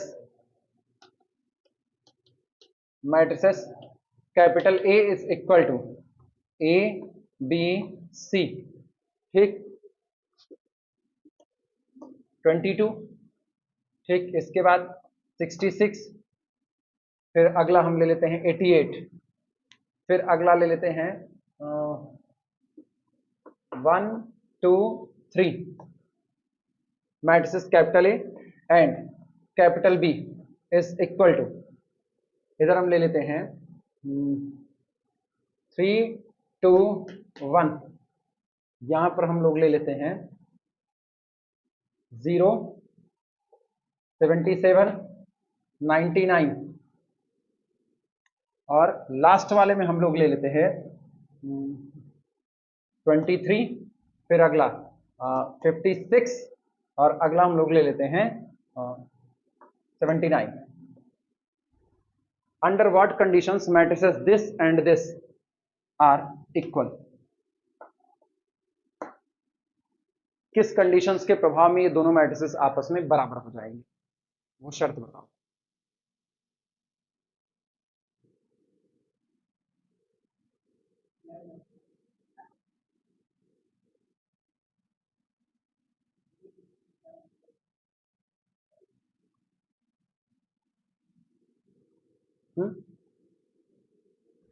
नहीं होगा, कभी नहीं, काहे के लिए,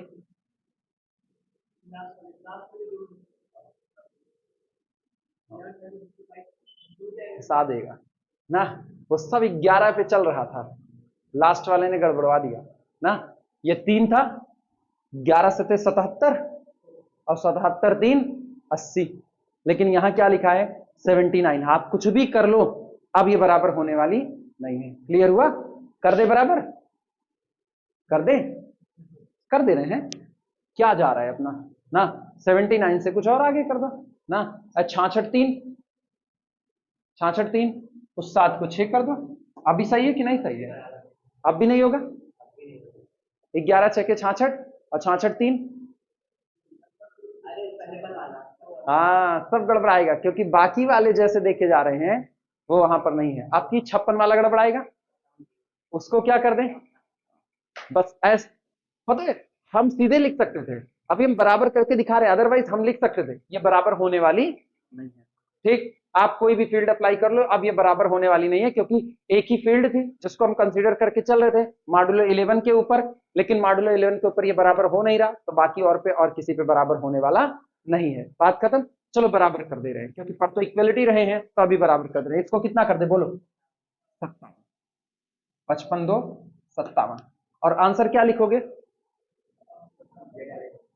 पिछले वाले से नकल कर लो, क्या लिखेंगे, कंसीडर द फील्ड Z11 लिखो, consider the field, if we consider the field, if we consider, if we consider the field, if we consider the field Z11 addition modulo 11 multiplication modulo 11, ठीक, and a is equal to 3, b is equal to 2 और c is equal to 1। हम इन तीनों को ऐसे ले लें, a बराबर 3, b बराबर 2, c बराबर 1, और फील्ड कंसीडर कर लें कौन सी, इंटीजर मॉड्यूलो 11 पर, ठीक। Then capital A and capital B must be equal, then capital A and capital B must be equal, तब ये दोनों की दोनों मैट्रिसेस आपस में कैसी हो जाएंगी, एक बराबर हो जाएंगी। क्लियर हुआ, नोट कर लो।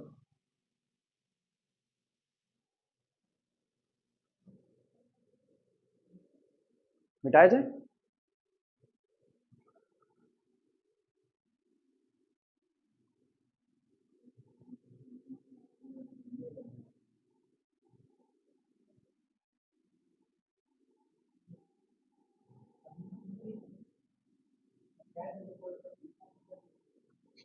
चलो अगला लिखना, लिखो if capital A is equal to,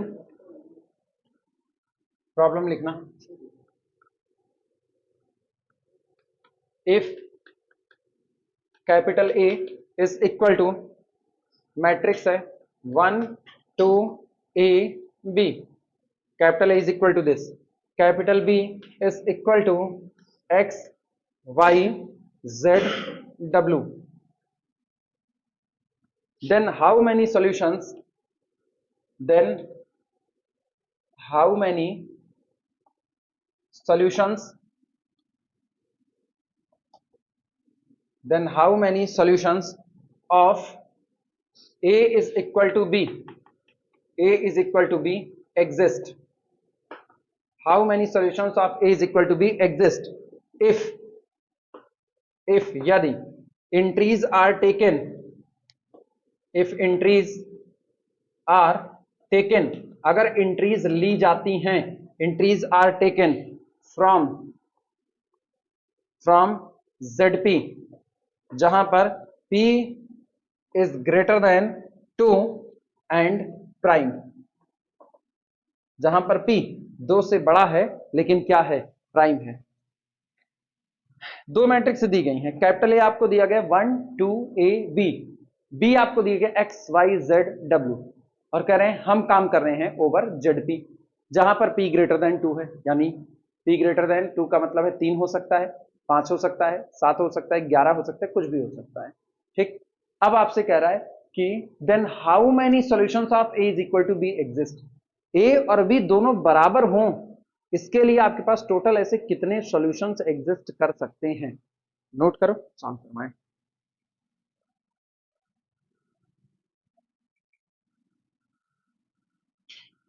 पहले तो बात आई बराबरी की, दो मैट्रिसेस अगर बराबर होना चाहती तो x को 1 के बराबर होना पड़ेगा, y को 2 के बराबर होना पड़ेगा, पहली बात तो ये आई, x इज इक्वल टू 1 हो और y इज इक्वल टू कितना हो, 2 हो, और फिर नीचे वाले तो दोनों वेरिएबल भरे हैं a b और z w। चलो लिखते हैं, बोले लिखना इन जनरल, लैंग्वेज में लिखना in general solution, in general, in general x is equal to 1, y is equal to 2, z is equal to a और w is equal to b, ठीक। then a and b A and B, ऐसे normally बात करो, फिर हर field की दुनिया से बाहर आ जाओ। आप x बराबर 1 भर दो, y बराबर 2 भर दो, हाँ या ना, और आपको इनको बराबर रखना है। कोई फील्ड ही नहीं दी गई, हम रियल की या कॉम्प्लेक्स की मान लें, तो अगर रियल और कॉम्प्लेक्स की फील्ड मान लें तो आप यहां पर कितनी वैल्यू भर सकते हो? इनफाइनाइट। जो आप ए लो वही आप जेड लो, जो आप बी लो वही आप डब्ल्यू लो, तो आपके पास कितने सोल्यूशन होंगे? इनफाइनाइट। कब? जब आपकी फील्ड कैसी हुई? खुद इनफाइनाइट ऑर्डर की, लेकिन फील्ड पे रोक लग गई। फील्ड है कैसी? फाइनाइट ऑर्डर की। तो जैसे फील्ड फाइनाइट ऑर्डर की हुई, मेरे पास चॉइसेस लिमिटेड हो चुकी हैं, और लिमिटेड हो चुकी हैं तो इसका मतलब यहां हम मनमानी चीजें नहीं कर सकते हैं। अब हम एक लिमिटेड नंबर में ही चीजें भर सकते हैं, लिखना इसी बात को। Then A and B can take, ले सकते हैं, can take infinite many, infinite infinite many, A and B can take infinite many values for A is equal to B। A और B के बराबर होने के लिए A और B कितनी वैल्यूज ले सकते हैं? इनफाइनाइट मैनी वैल्यूज ले सकते हैं। अभी मैंने फील्ड की कोई चर्चा नहीं की, अब चर्चा करेंगे फील्ड की। ठीक, आगे लिखना, बट, लेकिन, but if field is but if field is restricted, if field is restricted as ZP, लेकिन अगर आपको बाधित कर दिया जाए कि आप सारे के सारे एलिमेंट कहां से उठाएंगे? ZP से उठाएंगे, देन अब सबसे पहले ZP में देखो कि ZP में लोग कौन कौन से हैं। ZP में अपने पास लोग होते हैं 0 1 2 3 up to so on P minus, इतने ही लोग होते हैं। आप सोचो, अब आपको ए को इन्हीं लोगों के बीच से उठाना है, तो या तो ए 0 हो सकता है, या तो 1, या तो 2, या तो P माइनस 1, यानी ए के पास टोटल कितनी चॉइसेस हैं? P। और W के पास भी कितनी चॉइसेस हैं? P। दोनों के पास कितनी चॉइसेस? P। लिखना, किसके पास? मिला करके, इकट्ठे, अलग अलग सिंगल सिंगल P चॉइसेस चलेंगे। लिखना, now A can take, A can take only P values, A can take only P values। ठीक, सिमिलरली इसी प्रकार, similarly B can take only P values, इसी तरह से P भी केवल और केवल B वैल्यूज ही ले सकता है, P वैल्यूज ले सकता है।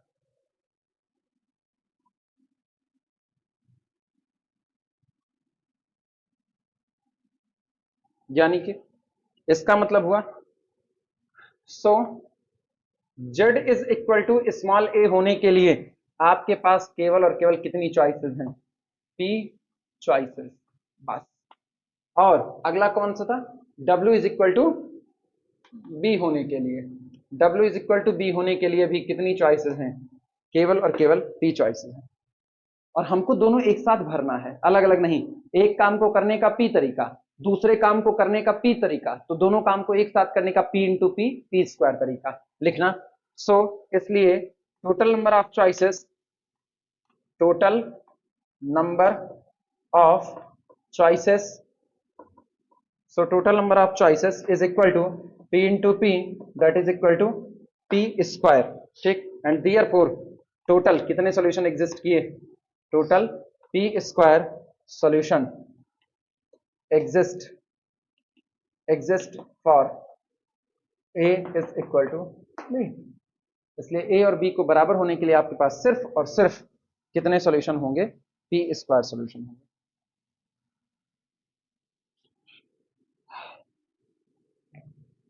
दो मिनट के लिए वीडियो रोक दो, तो हम चौक खाली कर दें इसकी।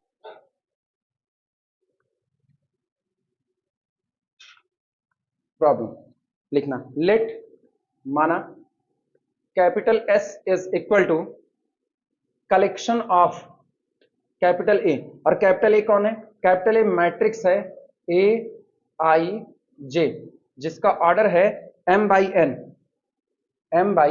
n, और इसके साथ ही साथ सच दैट जितनी एंट्री है A I J वो ली जा रही हैं बिलोंग टू ZP, जहां पर P कौन है? प्राइम है। ऐसे लिख देते हैं, प्राइम, प्राइम। ठीक, how many elements, how many elements, how many elements are there, are there in capital S, in capital S, ठीक, दैट इज, अर्थात आपसे पूछा गया है ऑर्डर ऑफ कैपिटल एस या कार्डिनलिटी ऑफ कैपिटल एस, ये रहा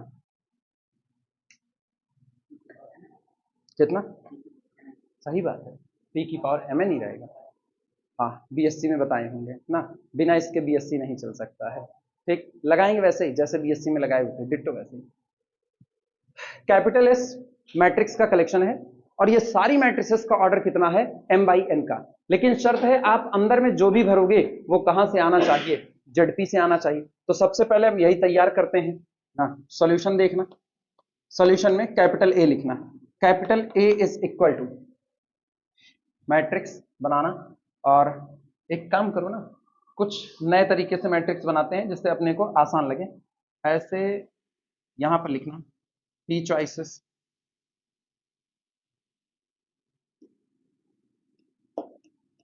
p चॉइसेस, ये बटे में नहीं है,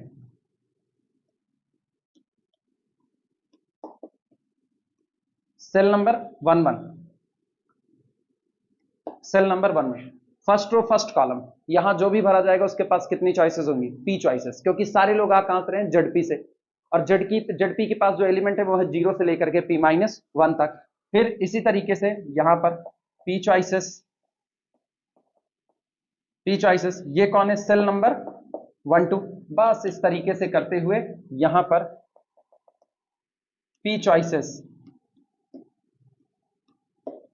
p चॉइसेस, और ये है सेल नंबर 1n, ठीक, इसके जस्ट नीचे सेम p चॉइसेस, अभी बताते हैं कैसे p चॉइसेस ले रहे हैं, p चॉइसेस, ये कौन सी सेल होगी, फर्स्ट रो फर्स्ट कॉलम, तो ये कौन होगी, सेकेंड रो फर्स्ट कॉलम, ठीक, सेल नंबर 2 1, ठीक, इसके बाद यहां पर आते हैं p चॉइसेस,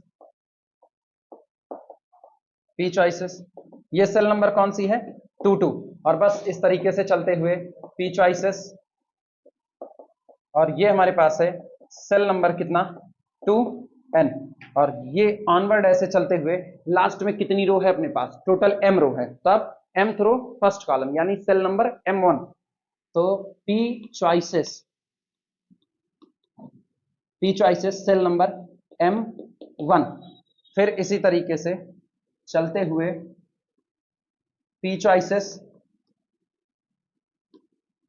p चॉइसेस, ये है सेल नंबर m2, और इस तरीके से चलते हुए ऑनवर्ड यहां पर p चॉइसेस, और ये हो जाएगा mn, सेल नंबर mn, ये मैट्रिक्स बन गई, ठीक, first row first column, first row second column, first row nth column, second row first column, second row second column, second row nth column, ठीक, mth row first column, nth row second column, nth row nth column. अब यहां जो बैठेंगी वो entries हैं, और हर entry ली जाएगी कहां से, ए आई कहां, जेडपी से, जेडपी के अंदर में 0 से लेकर के p माइनस 1 तक के मेंबर हैं, यानी टोटल p मेंबर हैं, तो पहली जगह p तरीके से भरी जा सकती है, दूसरी जगह p तरीके से भरी जा सकती है, लास्ट वाली जगह p तरीके से भरी जा सकती है। इसका मतलब हुआ हम यहां पर लिखें first row can be constructed, can be constructed, can be constructed by कितनी वेज से, can be constructed by p into so on into p, सही बात या नहीं, पहली जगह p तरीके से भरी जा सकती है, दूसरी p तरीके से, और nवीं जगह p तरीके से, तो ये सारी जगह एक साथ भरना है, तो p इंटू p कितनी बार है, n टाइम्स, यानी कि this is equal to p to the power n ways. आपके पास पहली रो को तैयार करने का तरीका है p to the power n, similarly दूसरी रो को तैयार करने का तरीका, सेकेंड रो, सिमिलरली ऐसे लिख दें, similarly second row can be constructed by p to the power n ways, ठीक, और इस तरीके से चलते चलते चलते चलते लास्ट में mth row can be constructed, short में लिख दें, can be constructed by p to the power n veg.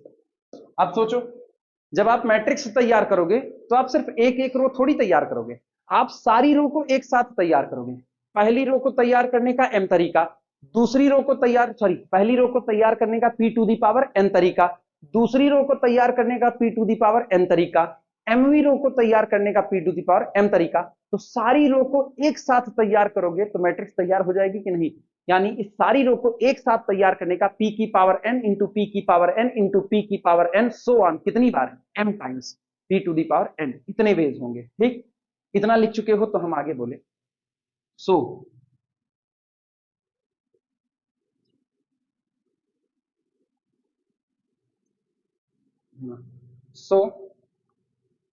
Total m rose, so total m rows can be constructed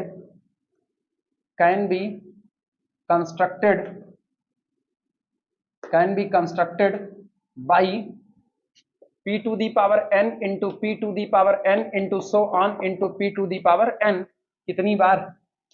m times veg. इतने तरीके से आप सारी रो को तैयार कर सकते हो, दैट इज अर्थात p टू दी पावर कितना? m n। सही है गलत? एक्चुअली ये है कितना? ये है p to the power n whole to the power कितना? m। m बार मल्टीप्लाई हुआ तो p की power n to the whole power m, यानी कि this is equal to p to the power nm ways. अच्छा, जितने तरीके से, जैसे हमने पहले तरीके से मैट्रिक्स तैयार की तो कैपिटल एस का एक एलिमेंट बना, दूसरे तरीके से मैट्रिक्स तैयार की दूसरा एलिमेंट बना, तो जितने तरीके से ये मैट्रिक्स तैयार होगी उतने एलिमेंट आएंगे। तो इसका मतलब मैट्रिक्स को तैयार करने के तरीके हैं p to the power nm, तो कैपिटल एस की कार्डिनलिटी भी कितनी होगी? p to the power. Clear हुआ? तो इसलिए the cardinality of capital S is equal to p to the power nm। हो गया आंसर। समझ तो जाओगे बाद में, मेरे हिसाब से, अपने ख्याल से तो हम डिस्क्रिप्टिव ही लिखा दिए हैं।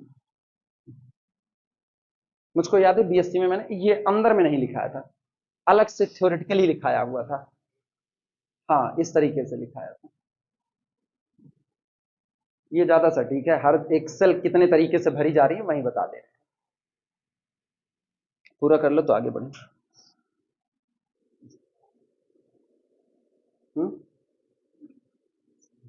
कौन सा बीएससी वाला ज्यादा सही था?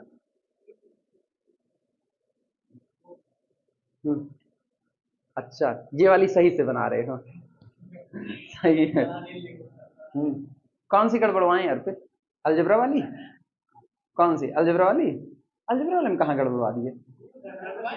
हाँ, हैंड राइटिंग से नहीं, वो लिखने के तरीके वाले में, वो कहाँ गड़बड़ा दिए?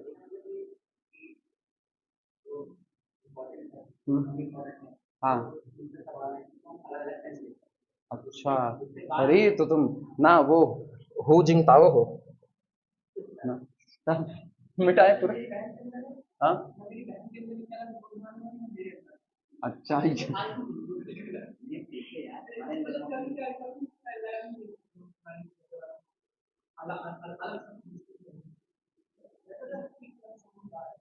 मिटा दे पूरा। नहीं, मेरे पास है, मेरे पास है। ओ, 2 मिनट, 2 मिनट रुको, दिखाएं तुमको। 2 मिनट ऐसे रोको, ये 2 मिनट रोको। चलिए लिखें अगली प्रॉब्लम। लिखना प्रॉब्लम, लिखना capital A is equal to, matrix हम ले रहे हैं 5 0 1 1, कैपिटल ए। इसके बाद capital B is equal to, matrix ले रहे हैं capital B is equal to 2 3 4 7, ये हो गया कैपिटल बी। ठीक, capital A is equal to B if matrices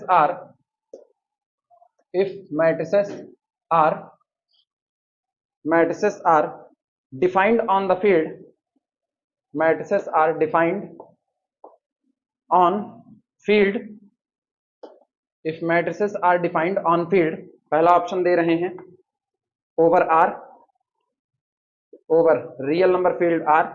second option दे रहे हैं over capital C complex number field. Third option में है ओवर Z3, ओवर Z3। और फोर्थ ऑप्शन है ओवर Z5। दो मैट्रिसेस दी गई हैं, कैपिटल ए कैपिटल बी, और करें ए और बी बराबर होंगी अगर ये किस फील्ड पर डिफाइंड हो, ओवर आर डिफाइंड हो, ओवर सी डिफाइंड हो, ओवर Z3 डिफाइंड हो, ओवर Z5 डिफाइंड हो। आर और सी तो पहले ही इनकार कर दो, आर और सी में कोई बदलाव होता नहीं, जो नंबर जैसा दिखता है वैसा है। पता है ये ना सिंगल फेस वाले लोग हैं, सिंगल फेस वाले लोग बड़े सही होते हैं, जो है सामने मौजूद है, बराबरी करनी होगी तो कर लेंगे, नहीं करनी होगी तो नहीं करेंगे। वो रिश्तेदार मुंहफट होता है, वो आर और कॉम्प्लेक्स की फील्ड है, रियल की, कॉम्प्लेक्स की और रेशनल की फील्ड है। और जो रिश्तेदार मुंहफट नहीं होता है ना, बड़ा मीठा बोले, वो मॉड्यूलर सिस्टम वाला हो जाता है, वो पीरियोडिसिटी रखता है, कभी अच्छा बोलेगा, कभी एक वक्त के बाद आकर के ना आप पे ही टांग खींचेगा। बच्ची अब की तो इंटर में रहो, पास भाव कि नाय भाव, दो सेंटेंस, पास भाव कि नाय भाव, वो ये सेंटेंस लगाएगा। और कॉम्प्लेक्स वाला, तू आज सौरे नारा करने कैसे पासे हो गया, वो कॉम्प्लेक्स वाला बोलेगा सीधे सीधे। चलो बोलो किस पर जाएंगे, ये दोनों तो इनकार हुए। 3 पर 5 क्या दिखाई देगा, 2 दिखेगा, तो ये 2 है। 3 पर 0, सॉरी 3 पर 3 क्या दिखेगा, 0। 3 पर 1 क्या दिखेगा, सॉरी 4 क्या दिखेगा, 1। और 7 क्या दिखेगा, 1। तो इसका मतलब साफ सुथरी बात है, ओवर Z। क्लियर हुआ, कैसे लिखेंगे, कैसे लिखेंगे, एक्सप्लेनेशन ना दे, समझ जाओगे, याद रखना बस, ठीक, काम खत्म इतने पर, ओवर Z3। क्योंकि 3 से डिवाइड करके रिमाइंडर ही बचाना है, इतना तो हम लोग जान ही गए हैं। अब नोट कर लो फटाफट, आगे बढ़ जाते हैं।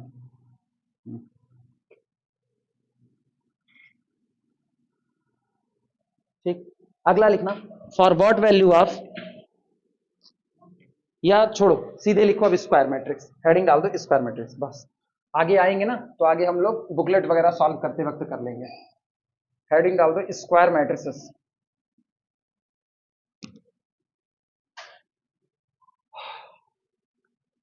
स्क्वायर मैट्रिसेस, ये अच्छा परिवार है, इसी परिवार से हम लोगों का ज्यादा काम भी होगा। स्क्वायर मैट्रिसेस,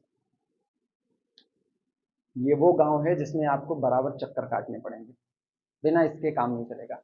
नाम ही है स्क्वायर, ठाड़ो बेड़ बराबर बराबर, यानी रो और कॉलम की संख्या बराबर बैठे जिस मैट्रिक्स में, एलिमेंट क्या है इससे कोई फर्क नहीं पड़ता है। अगर किसी मैट्रिक्स में रो और कॉलम की संख्या बराबर होती है तो वो मैट्रिक्स क्या कहलाएगी, स्क्वायर मैट्रिक्स कहलाएगी। लिख देना, लैंग्वेज में लिखना,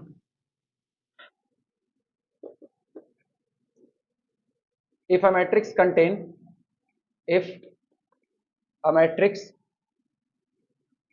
if a matrix contains same number of row and column, या equal number of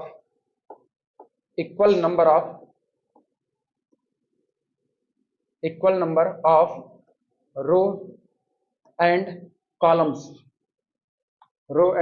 columns, known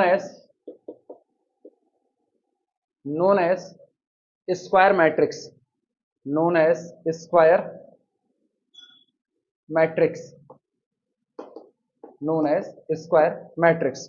ठीक, नोटेशन में simple, capital A is equal to matrix A I J, और बाहर ऑर्डर चिपका देना एन क्रॉस एन। ठीक, रो और कॉलम की संख्या आपस में कैसी हो चुकी है, एक बराबर हो चुकी है।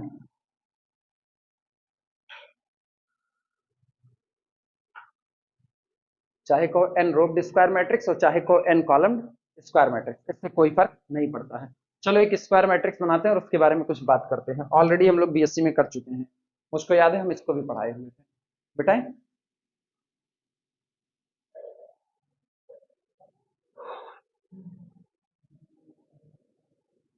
पता है मुझको ऐसे तकरीबन 4 या 5 रजिस्टर तैयार करने हैं इस तरीके के।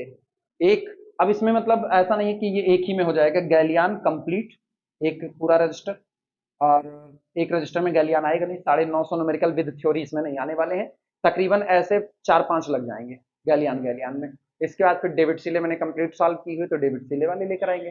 फिर गिलबर्ट स्ट्रेंज का लीनियर अलजेब्रा वो कंप्लीट सॉल्व हुआ है तो उसके लिए लिखेंगे, उसको टाइम लगेगा, इसमें लंबा टाइम लगेगा, वो हो जाएगा। इसके बाद फिर जॉन बी फ्रेले का अलजेब्रा, ये इतना। रियल के लिए अभी मामला अलग है, रियल के लिए तो प्रोसेस में है, अंडर प्रोसेस। जिस दिन मेजर थ्योरी जे याक की सॉल्व हो जाएगी उस दिन रियल की नोट्स बनाएंगे, क्योंकि बीएससी के रियल की नहीं बनानी, एमएससी के रियल में मेजर थ्योरी, फंक्शनल एनालिसिस, इन दो की हमको बनानी है। तो वहां पर हम जे आर को सॉल्व कर रहे हैं, जे आर जिस दिन सॉल्व होगी उसी दिन कंप्लीट नोट्स बनाने की तैयारी करेंगे। अभी सॉल्व नहीं हुई है, बड़ी मेहनत का काम है उसको सॉल्व करना। चलो मैट्रिक्स बनाओ, capital A is equal to, capital A is equal to, देखना कुछ ज्यादा लिखेंगे, A11 इसलिए चाहे तो हमको लिख लेना, तब बनाओ A12, A13 up to so on A1n, फिर A21, A22, A23 up to so on A2n, A31, A32, A33 up to so on A3n, और इस तरीके से चलते चलते चलते चलते ANN, ठीक, सो ऑन करते हुए AN1, so on AN2, so on AN3 up to so on. क्या ये n बाई n की स्क्वायर मैट्रिक्स है कि नहीं है? मानते हो n बाई n की स्क्वायर मैट्रिक्स है? n बाई n की स्क्वायर मैट्रिक्स पर एक ये इस टाइप वाले लोग एक जगह पर आ रहे हैं,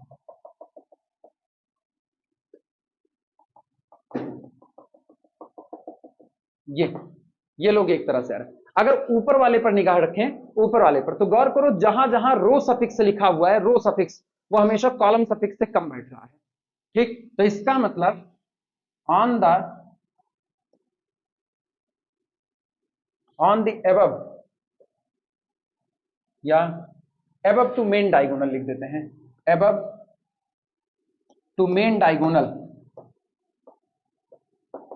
above to main diagonal.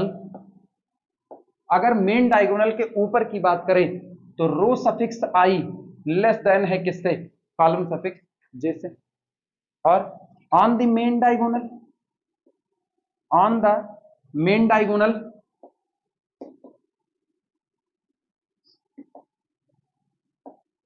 On the main diagonal row suffix I बराबर है कॉलम सफिक्स जे के। और below the main diagonal, below the main diagonal, below the main diagonal, अगर मेन डायगोनल के नीचे देखें तो गौर करो मेन डायगोनल के नीचे कॉलम सफिक्स कम हो रहे हैं और रो सफिक्स ज्यादा हैं, तो इसका मतलब रो सफिक्स आई ग्रेटर देन कॉलम सफिक्स जे।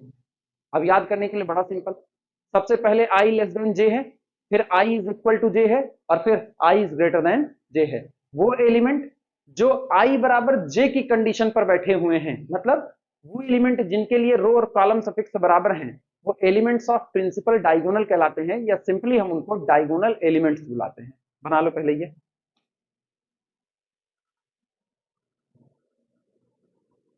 और वो लाइन जिस लाइन के अलोंग, वो लाइन जिस लाइन के अलोंग रो और कॉलम सफिक्स बराबर होते हैं, वो लाइन प्रिंसिपल डायगोनल कहलाती है। पहले ये सब बना लो तो आगे बढ़ा जाए।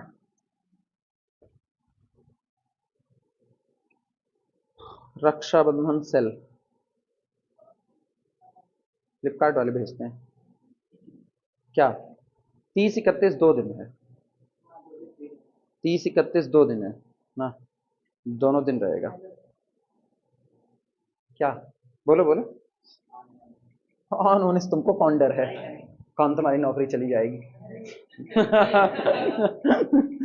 बोलो। गया, बचा गया, गया। ऑन कर दो, ये हो गया। मेरे मोहल्ले में जेसीबी आई हुई है, उधर एक पार्क बन रहा है, कुछ जमीन पड़ी हुई थी ना, उस पर पार्क बन रहा है। अब हम उसी पार्क में एक्सरसाइज करने जाया करेंगे। मिटाएं या पहले मिटाने से पहले कुछ लिख दिया जाए ना, लिखना। हाँ सुनो, ये वाली लाइन, ये जो डॉटेड डॉटेड नजर आ रही है, मेले वाली लाइन, ठीक, जहां पर रो और कॉलम सफिक्स बराबर बैठ रहे हैं इसको हम लोग प्रिंसिपल डायगोनल बोलते हैं। एक तो ये आती है, ये बाद में इसकी चर्चा करेंगे। उसके लिए फिर से हमको एक छोटी सी मैट्रिक्स बनाएंगे, उसी मैट्रिक्स के बेस पर लिख दिया जाएगा। लिखना नीचे, इसी के जस्ट नीचे लिखना, align along which, align along, align along which, along which element of the forms, elements of the form, इसीलिए मैंने मैथ पढ़ा, इसीलिए मैंने लावा इसीलिए नहीं पढ़ा। आप कोई बदलाव कर लो मैथ बदलेगा ना, कोई टेंशन ही नहीं है भाई ना। तो मेरे नोट्स बर्बाद होंगे नहीं, जिनके हुए थे वो टेंशन में रहे, मेरे तो हुए ही नहीं। सिंपल सी थ्योरी है, और नहीं तो क्या ना। ये और कुछ नहीं है, ये एक वो क्या बोलते हैं उसको, फेमस होने के लिए किसी का नाम लेख रहे हैं बस, खाली फेमस होने के लिए ना। इनका वास्तविक घटनाओं से कोई संबंध नहीं। मैथ को कोई 2 दूना 5 नहीं बदल सकता। बदल दोगे? बदल देंगे। हाँ, मॉडुलो सिस्टम बदलेगा, उसके लिए मॉडुलो सिस्टम जिम्मेदार होगा।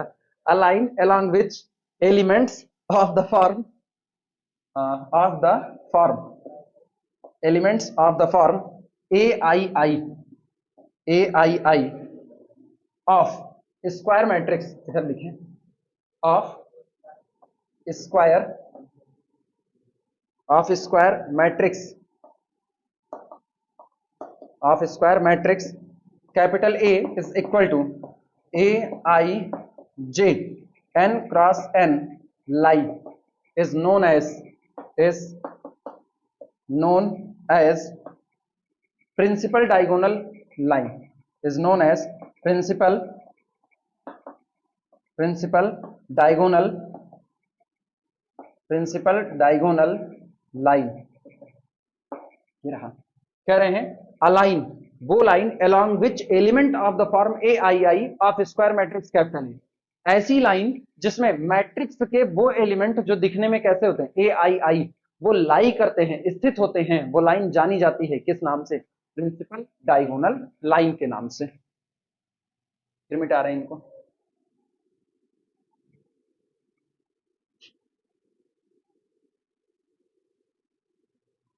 मैथ पढ़ने का बड़ा फायदा है, एक तो आपको पागलपन आ जाता है, आपके लिए कोई पागल खाना बनाना ही है ना। हाँ, नहीं तो गणित वालों के लिए कौन पागल खाना बनाए, उसमें भर्ती करा देंगे तुम वहां भी पागलपंथी करोगे, बाकी कैदी गणित जान जाएंगे। हाँ, और नहीं तो क्या, मैथ वाले वो पंकज सर का एक वो शॉर्ट है, पंकज सर का शॉर्ट देखो, मैथ वाले ऐसी हरकत करते हैं। 12 इंच का एक पिज्जा, 8-8 इंच का 2 पिज्जा सर्कुलर शेप में।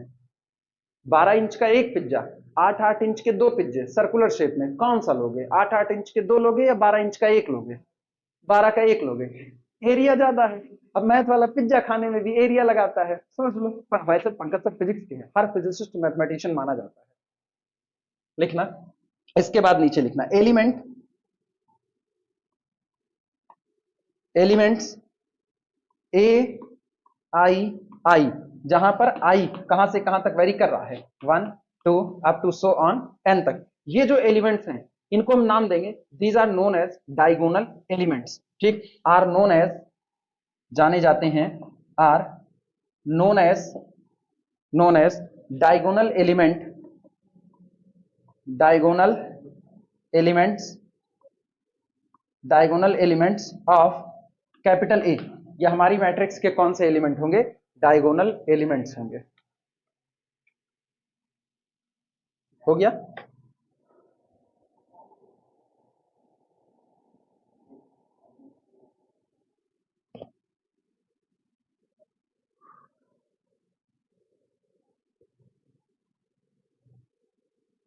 बायो लिए होते तो आज बायो पढ़ा रहे थे, या उधर एमएससी फिजिक्स कर लिए होते तो फिजिक्स पढ़ा रहे होते, या पढ़ा ही ना रहे होते, क्या पता भगा ही दिए जाते कहीं से।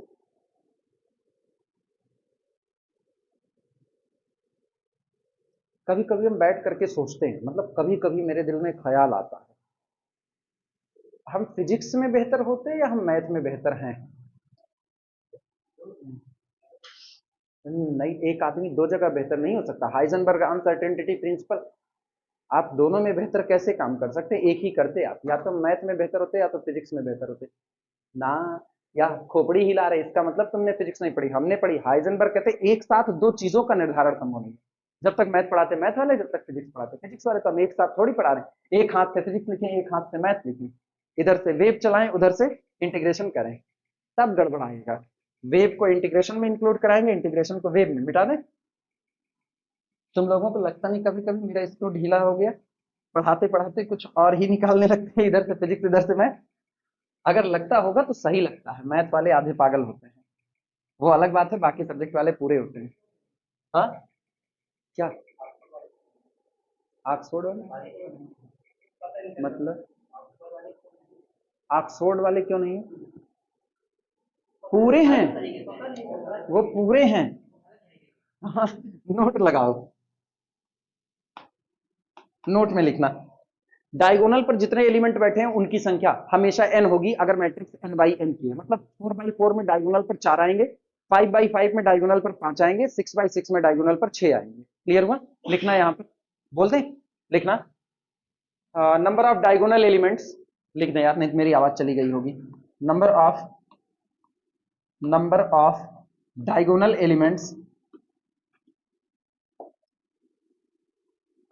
Number of diagonal elements, number of diagonal elements in, आगे लिखना, number of diagonal elements in a square matrix of order n, in a square matrix,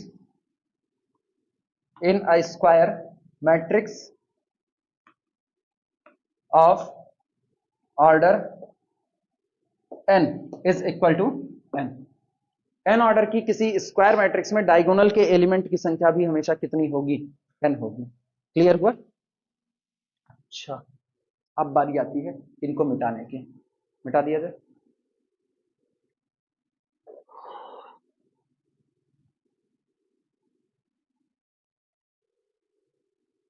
एक मैट्रिक्स बना रहे हैं, देखना।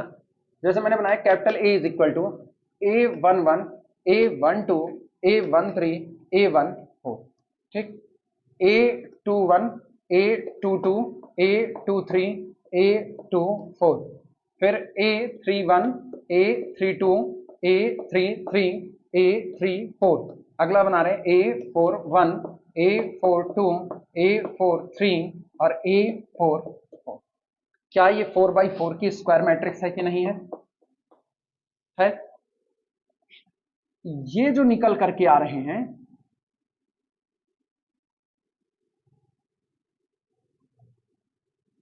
ये इन एलिमेंट्स के लिए i बराबर कितना है? j है। अच्छा, जरा इन पर निगाह दौड़ाओ, इन पर रो सफिक्स 1 और कॉलम सफिक्स कितना? 1+1। हाँ या ना? यहां देखना, रो सफिक्स कितना? 2 और कॉलम सफिक्स कितना? 2+1। रो सफिक्स कितना? 3 और कॉलम सफिक्स कितना? 3+1। इसका मतलब अगर हम इसको और आगे बढ़ाएं, n बाई n पर करें, तो डायगोनल के जस्ट ऊपर जो ये वाली लाइन है, इस लाइन पर बैठे हुए जो लोग हैं वो दिखने में ai, i+1 है। हाँ या ना? इनको बोलते हैं सुपर डायगोनल एलिमेंट। क्लियर हुआ? इनको बोलते हैं सुपर डायगोनल एलिमेंट। तो अगर तुम चाहो तो पहले ये बना करके तब लिख सकते हो। तुम 3x3 बना लो यार, तब 2 ही एलिमेंट मिलेंगे। क्लियर हुआ? 4x4 पे 3 मिल रहे हैं। अच्छा, कुछ चीजें ऐसे ऐसे कुछ चीजें गिनो। डायगोनल पर कितने लोग हैं? n। डायगोनल पर n है, ठीक। जनरली बात करें, अब आ जाओ इसमें। अगर आप 3x3 बनाओगे तो इतने तक रुक जाएगा, तो केवल कितने लोग हैं? 4x4 पर कितने?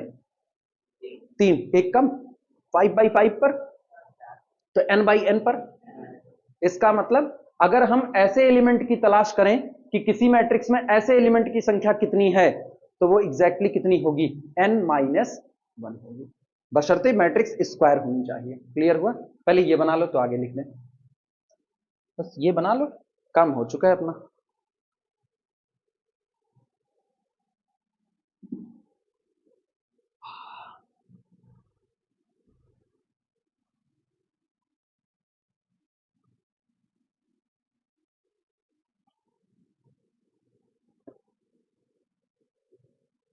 मिटा के हम यहीं पर लिख दें, यही चीज लिख लेना बस। काम हो जाएगा। डबल स्टार करके इस बात को लिख लेना। The line along which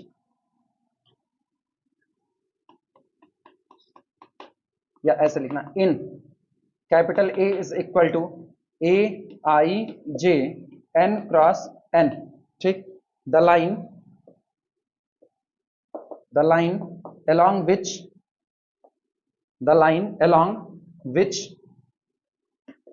elements of the form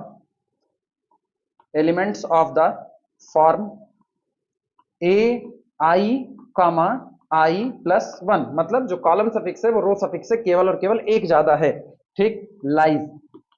lies known as जानी जाती है, known as super diagonal, known as super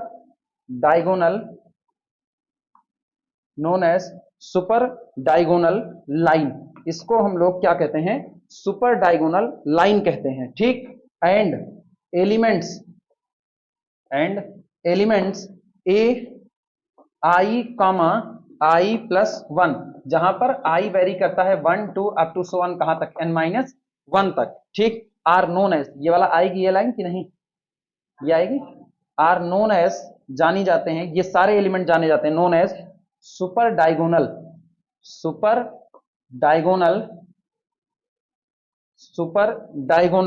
elements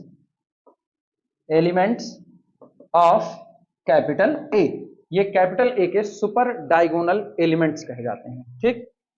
आज की कहानी इसी पर रोकते हैं, कल फिर मुलाकात होगी नए दिन नए समय के साथ। तब तक के लिए शब बखैर।